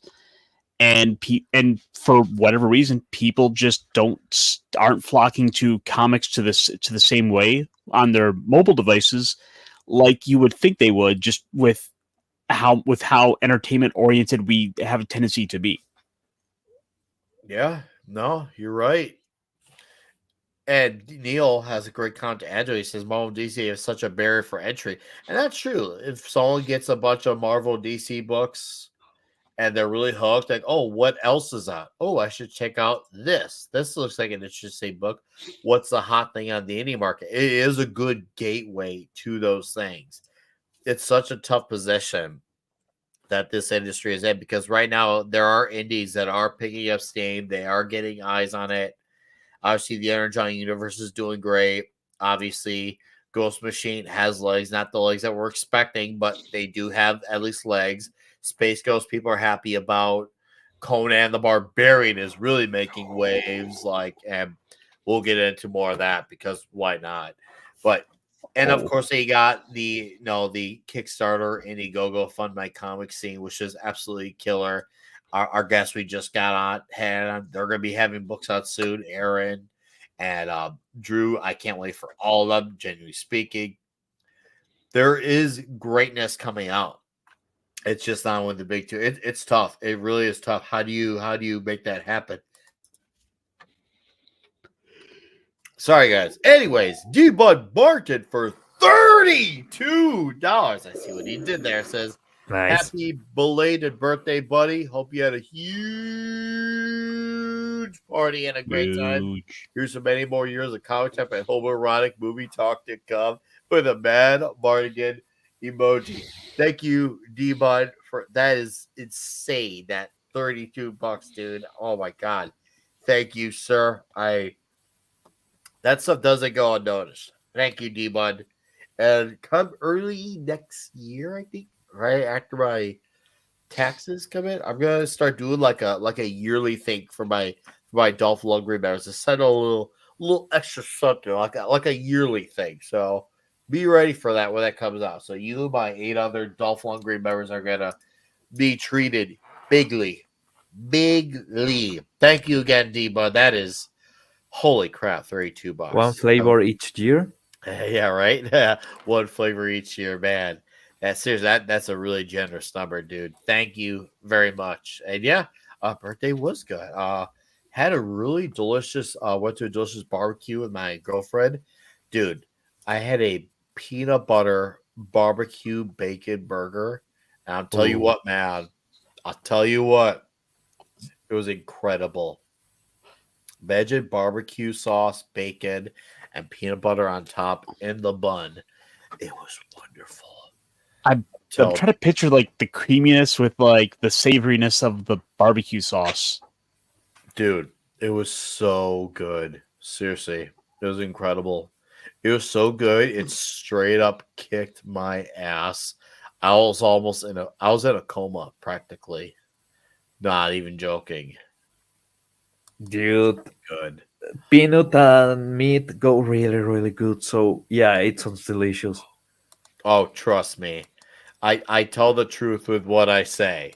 I really, really do. Sorry, guys. My allergies are killed me. Hence why the camera is on, off, on, off. My allergies are back. But seriously, That's how though, they do. this burger, oh, man. Oh, it's one of those things where if people ever came out to Illinois, I need to get them into a restaurant, into the Super Burbs. I sound like I said the Super Bowl. Seriously, it's so damn good.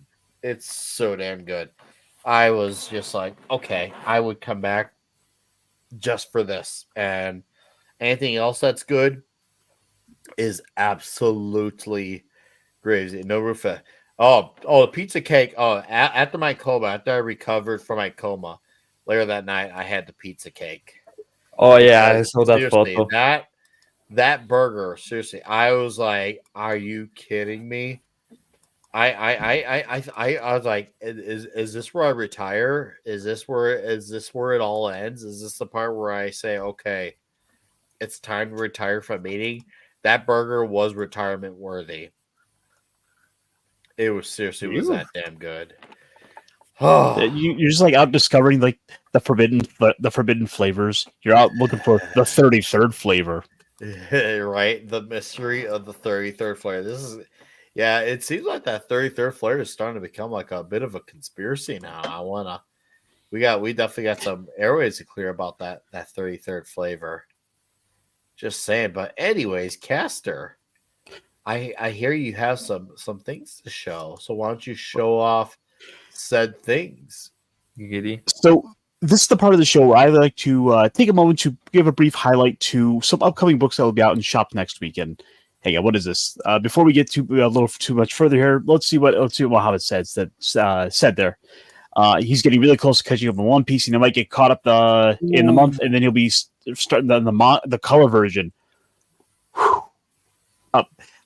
This actually, I'm gonna take a slight audible here real quick to point out that tomorrow I'll be on with Brandon, the anime guy, to talk about some more One Piece. So come on by, and I'm gonna be getting all in on that because we have so much news about that came out this week, from new castings, from like some reveals of new Straw Hat crew members. Mm-hmm. Of course, we have some big name actors. We've seen some props from the show coming, on top of course all the manga coverage and that the manga and anime coverage that's out there, and we're looking forward to talking about. Man, every goddamn week, I don't know how the manga keeps going and going crazier, but god damn it. We are so close to the One Piece and so far away from the ending. There's always the joke with One Piece that everything is peak. Like, this story arc is peak. Dude, like this week we literally saw peak when someone climbed Mount Everest, both with a straw hat on and to hoist the straw hat flag. Yes.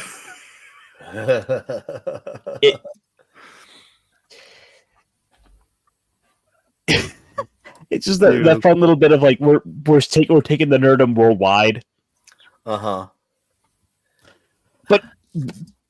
we'll say that we'll save more of that for tomorrow. Again, that'll be in about 11 hours. So stay tuned on social media for me. I'll be sure to post it up, and check out Brandon the Anime Guy for more, because tomorrow we're getting into Water 7.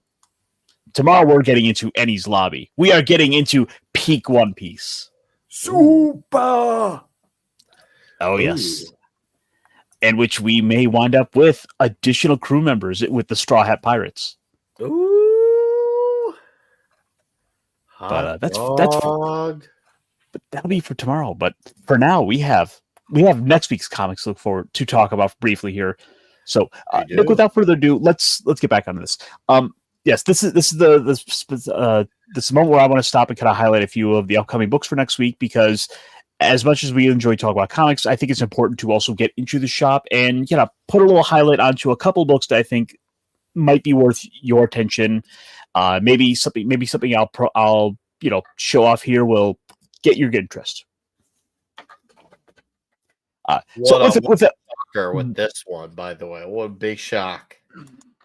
Of course, we got to start with like the most obvious book here, and not quite alphabet. We're not doing this in quite alphabetical order, but we are nevertheless going to stop and say yes. Of course, Conan the Barbarian is without a doubt one of those books that should be on everyone's pull list. Yes, full stop. Full fucking stop.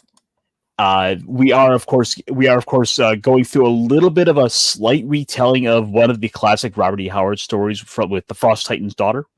The Frost Giant's daughter, was it? And of course, we gotta stop and appreciate her just a little bit. The original version of the story is fantastic. The original Absolutely. story is so good. I have it in the French comic format, and it's so good. And now I'm reading it from this slightly different lens, and I'm like, some tells me there's gonna be a twist to it. Now, is that gonna be a deal breaker? If there's not necessarily, but does it feel like it's trying to do that?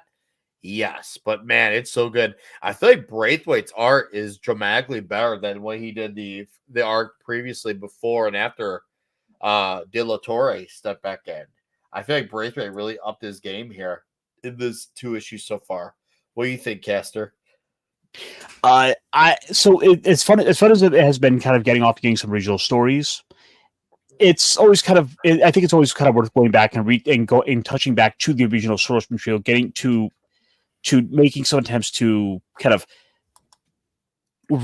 go back and kind of connect to those original stories. So this being one of, I would say, probably the top 5 of the Howard Conan stories. It's as good a place as any to start touching on those stories.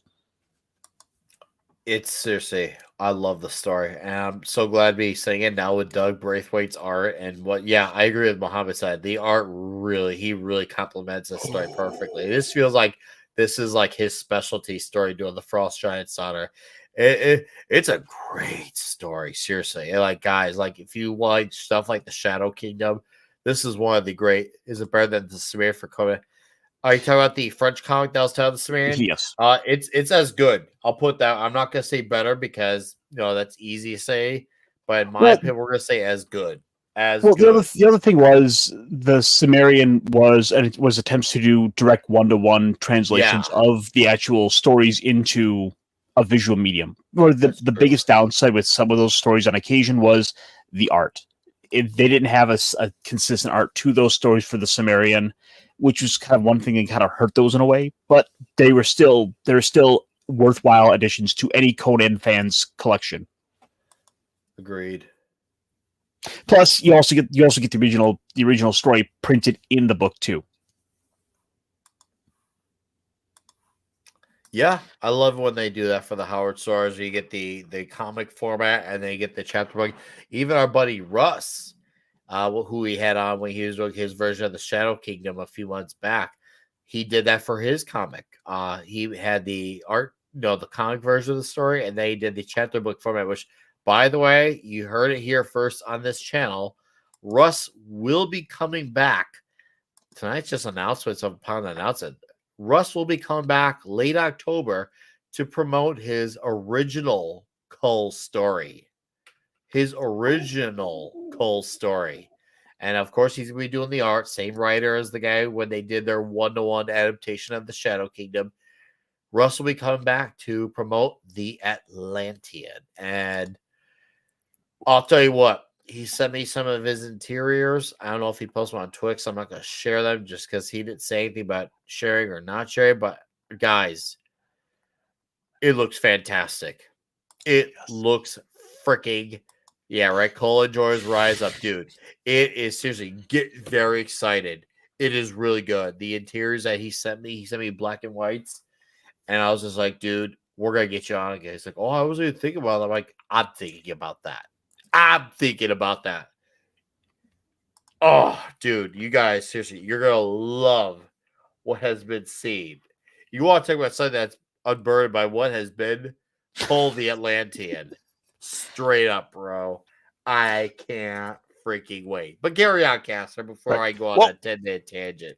Speaking of what has been, what better place to jump to the next book than to talk about some other iconic heroes of the past, and someone who I think that Pablo will be more than happy to talk about with this next cover, especially Defenders of the Earth #2. Oh yes, man. Hey, Now, it's a Phantom.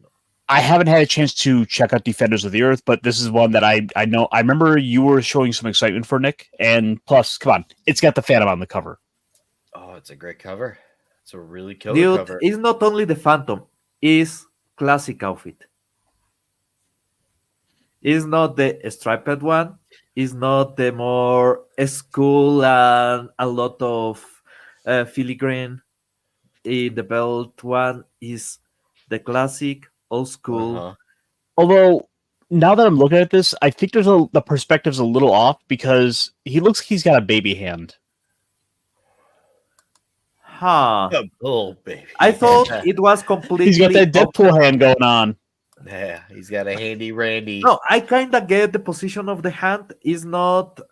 Is kind of flat. So yeah, it gives you that of perspective. Oh, there it is.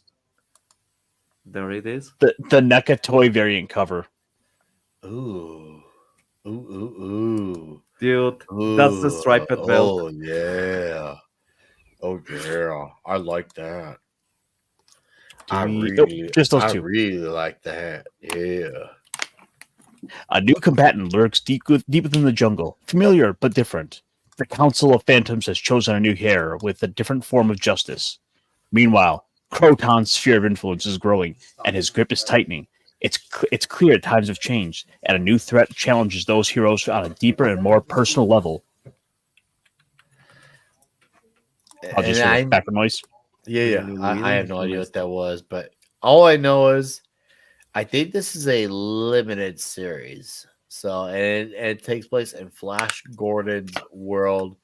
Dan Didio, he's hit or miss when it comes to writing, but I am curious to see if those give a shot because I do know he loves the medium of comics, and hopefully that will translate into him trying to deliver us something of a good story because, that's all that we ask for. I feel like that's a pretty low maintenance expectation, even though others like to think otherwise. Okay, if they are doing this, I need something more. And I know I'm going greedy. But you should be greedy. Yeah, sometimes you need to go greedy. I want a Mandrake Defenders book. If they are going for the second book, making it a Phantom book, I need at least in the first 5 issues for them to make a Mandrake team issue. And I really mean it. Because Defenders of the Earth is a group that doesn't really get that much love. Okay. And even at that group, Mandrake is one of the least actually publicized characters. So that's something that needs to be rectified.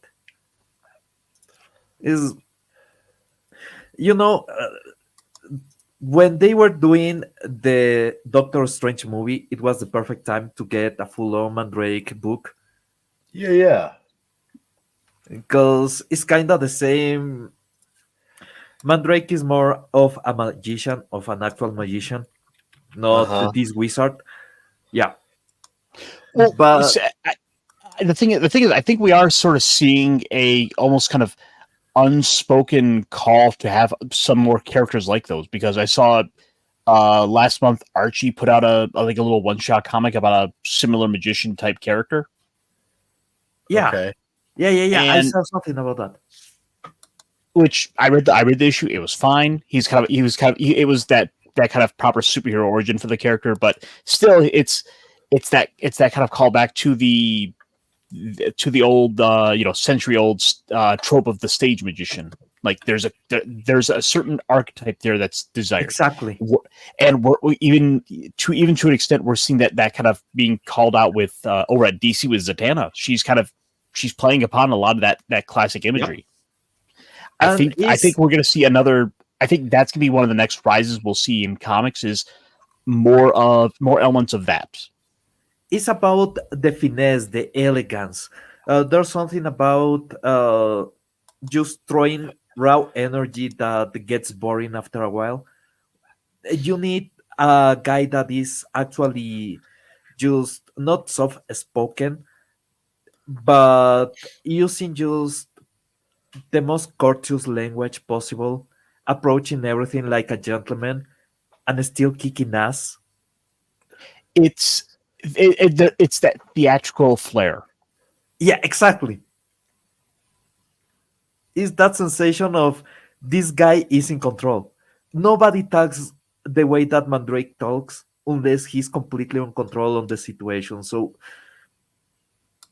that's an air, that's a special mystique for that kind of character that I feel is really needed right now. The stoic and really cool guy that knows how to, at a moment, throw the greatest line and then complete silence. And everybody's looking at him. I think you meant to say Sal Buscemi instead of Steve Buscemi. Though that would be awesome if Steve Buscemi did do Kodak Comics. I'd like to know if Steve Buscemi is a comic fan.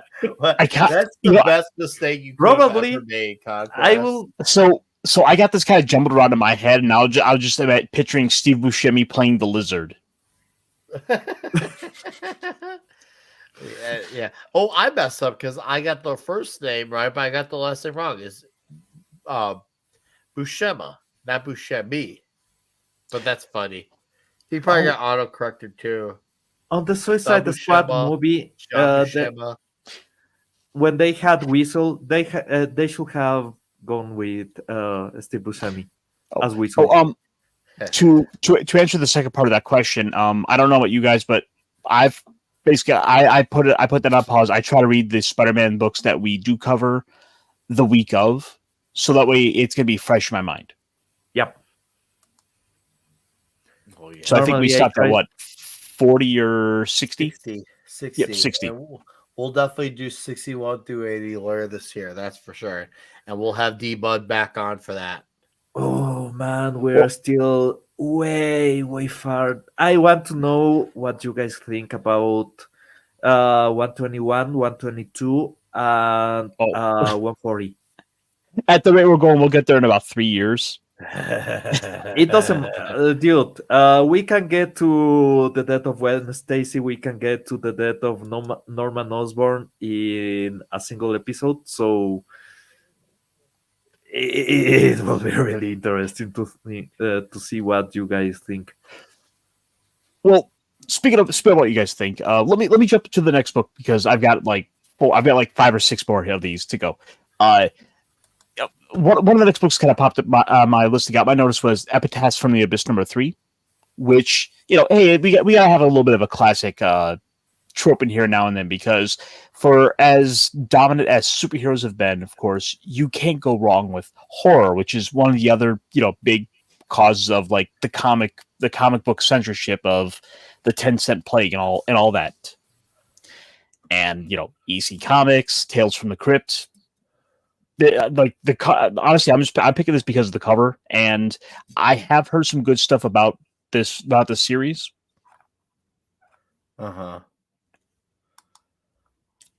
Yeah, like I said, it's a whole names here. Okay.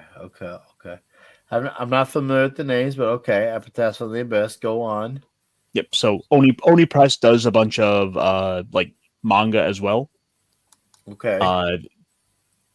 Give me 1 second. I can hold up. They're doing books like Rick and Morty. They've printed Scott Pilgrim vs. the World. They have the Sesame Street license. Huh. Yep, that I was not expecting that one. Let's see. Chris Condon is the writer. Charlie Adlard is the artist. Cover artist is Lee Bermejo. Lee Bermejo. Okay. Lee Bermejo. I've heard his name. Actually, say his name. Dude's fantastic. We were actually just talking about one of the variant covers earlier for Drew's comic. I think it was Silent Night. Yeah, Silent Night. And I was just like, holy damn. It looked like a Lee Bermejo inspired cover. I was like, yeah, I could see why you got that idea. Yeah, Lee Bermejo is really, really good. He doesn't really do interiors much unless super special occasion, but he definitely loves doing his covers. But if he did actually interiors, that's something else. This looks way better than what we are getting for Duskmorn on Magic. Oh yeah, because they got that kind of horror thing going on. Yeah, the next set, there's some good art, but this looks actually amazing. Is Tales from the Crypt? Yep, this is effectively your Tales from the Crypt reincarnation. Oh, I missed that title. Yep. Speaking of titles, one of the next books on my list, and I've got one I'm going to save for when Nick gets back, but Universal Monsters Frankenstein, because it's getting to be that season. We've got to have work a little bit of horror in, and well, let's find out more about the various parts of the big green man himself. Huh. These been kind of a fun little mini series. I enjoyed the Creature from the Black Lagoon miniseries. Okay. And yeah, we got Frankenstein #2's coming out next week. Are they going with the original story, or It's they're kind of taking it in a little bit of a different direction, but oh, dude, these covers look sick. yeah? I like this one. That is a good cover. And this looks to be the story of, just based on the covers, I'm assuming this is going to be the story of the origin of the brain of Frankenstein. Huh, Brain. that was a really good part of the original movie. Mm-hmm. Abby, normal. Yep. Oh, shit. I always loved that.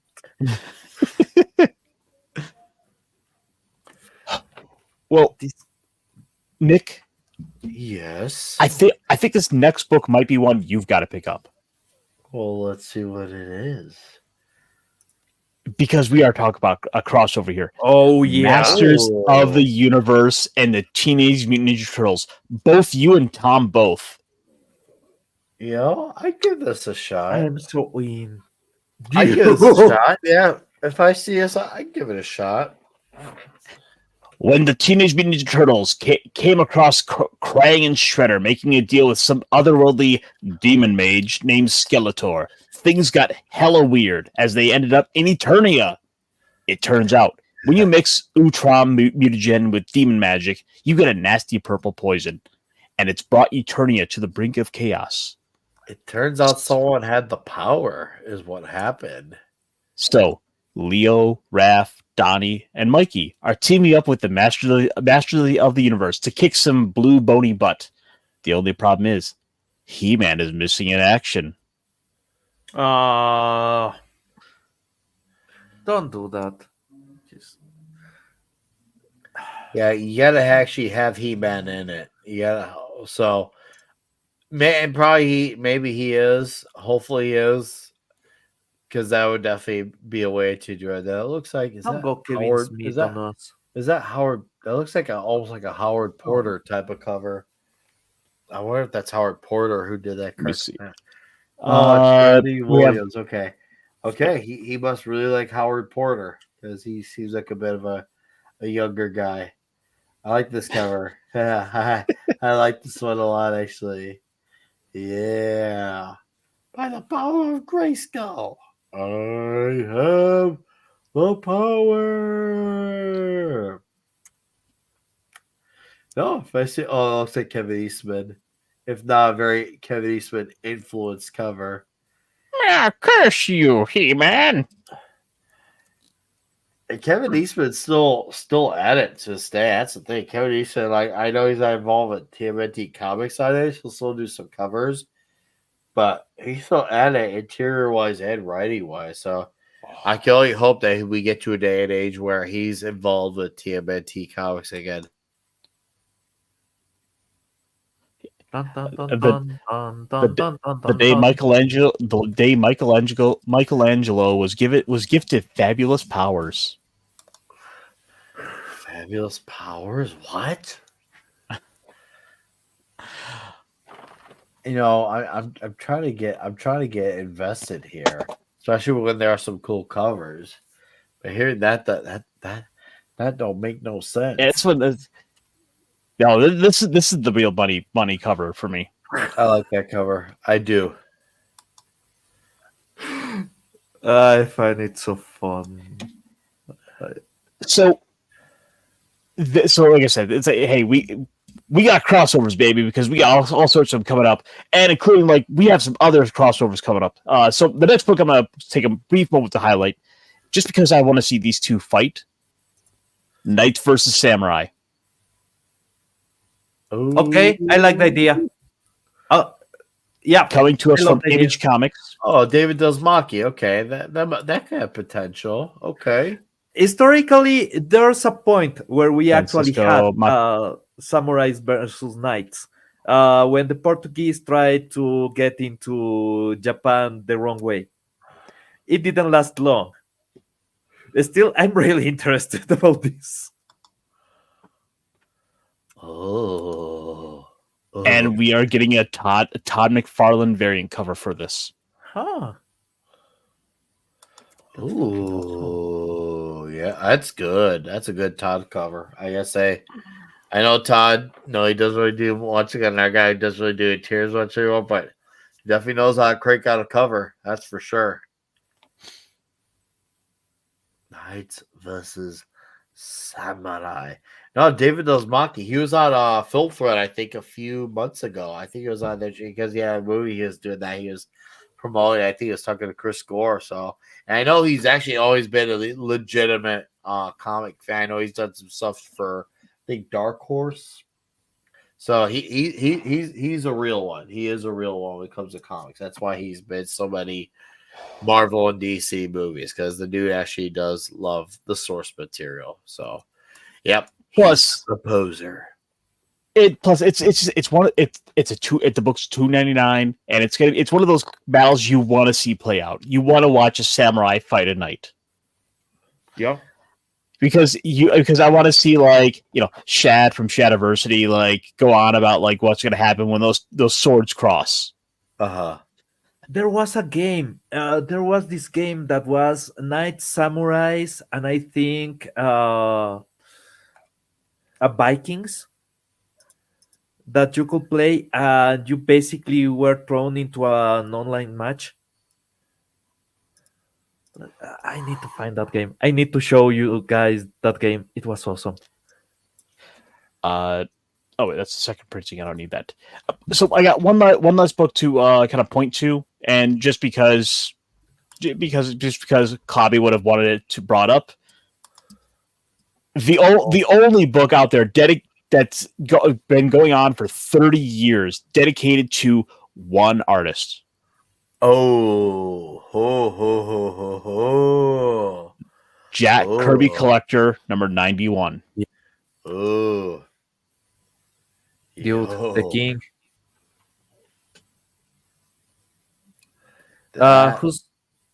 Who's making the cover?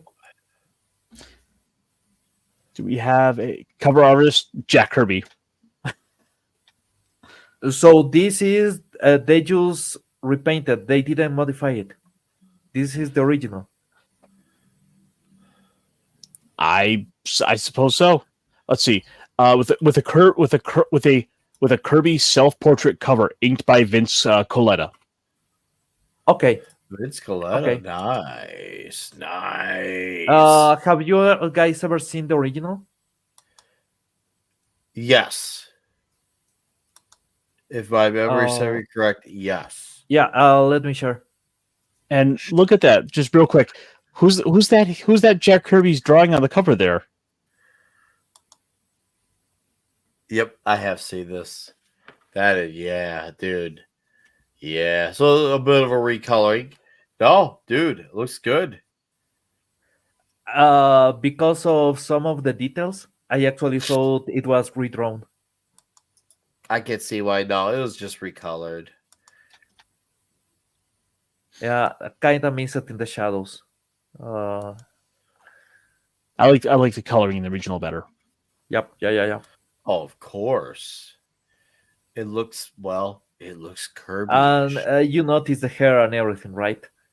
Yep. Oh yeah, the hair is an essential part of the JK look.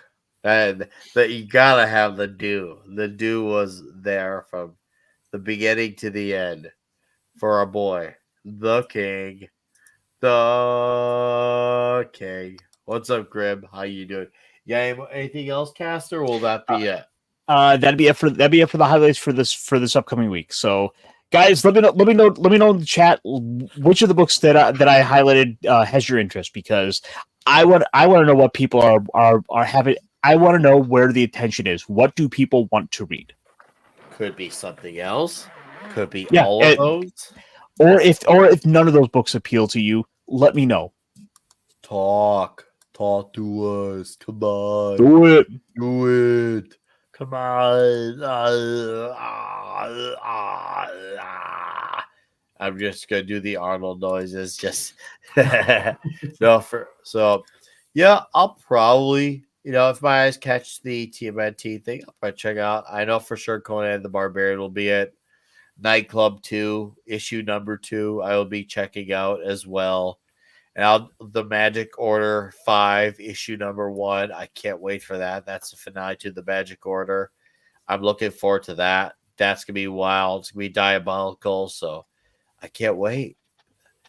So there's simple little week for old Nick here. But it's going to be diabolical. And, there could be some impulsive spendings. I'm like, hey, look at this book. It looks good here. Mamma mia. The Kirby book, the Tamiya Medea, and the Knights of the Samurai. For what it's worth, Knights will crush Samurai. Well, hey, I don't know anything about Knights and Samurai. So you guys know more than me. I just eat pizza. As much as the weeb in me wants to say Samurai are better, I give it to the Knights. Depends. There's a couple. Okay, this is a really worn out debate, but there's a couple of things that you can actually do with a katana that can harm a knight better than what a knight can do to a samurai, because the swords that you used in Europe were made to poke, not to cut, because you had to go between the plates to try to harm the target. So you actually needed something that is pointy and is really effective, making really deep wounds. The Japanese had a tool for cutting that is not the greatest tool. Is actually an emperor, I think, in the year 300 of the Japanese emperor line. This guy decided I like these swords better, and he made illegal making the other kind of swords. So the Japanese got the katana. That's all they had legally. That's all they could make, right? But because the curvature and everything, you can get underneath the plates and cut the restraints that keep the armor attached, and you can cut tendons. Well, sure, but Knights also had I had a bigger variety of weapons to them. It seemed like. Oh, absolutely. Oh, that's the main issue with the Japanese. Like the flail alone was designed to be able to crush armor. Yeah.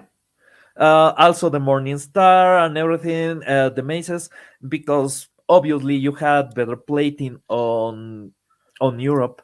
In Japan, the quality of the ore is lower, so you use Tamahagane used to build the basic structure of the blade, right?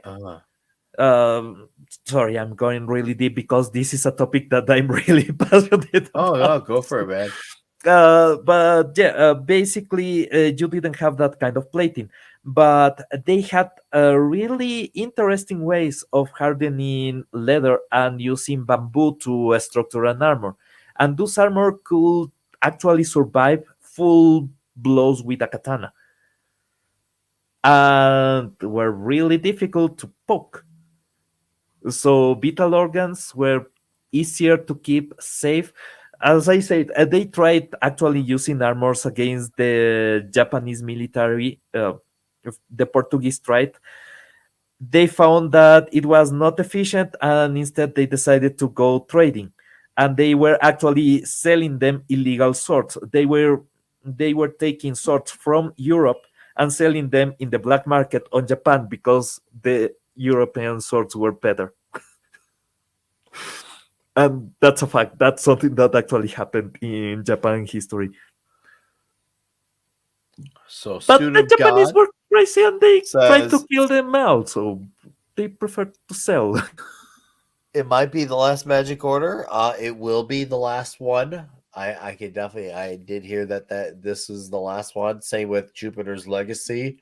Those would be the last of their respective series. So get the most out of them. So I mean, so far, obviously, 3 of the 5 books that come out, they've all been good, but shockingly, my favorite one has been Prodigy Slaves of Mars. I had no idea. Like, they've all been great. Nightclub 2 has been great so far. 1 issue, and Nemesis Rogues Gallery 2 issues in. But Prodigy Slaves of Mars with 2 issues in, and both are equally as great as the other, dude. It has been an awesome story, and it's great. So, hopefully, it can stick the landing with the Magic Order. I know our buddy Lord Thoth; he's a really big fan of that series as well. Stephen Ebbs says the Kirby books look intriguing. You know, it does look intriguing. It really does. So we'll see how that confrontation can go, because it could be absolutely, wait for it, non-confrontational. It just the art looks good. Well, I had to. It's one of those things that takes me back to sort of a much simpler time on the internet, where it would be the days of people arguing over dumb things like a pirate versus a ninja, or an astronaut versus a caveman.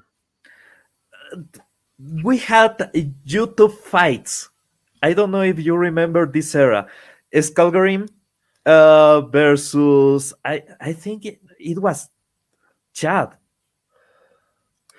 There was a fight between what will win, a katana or a normal sword against plating, and they had videos.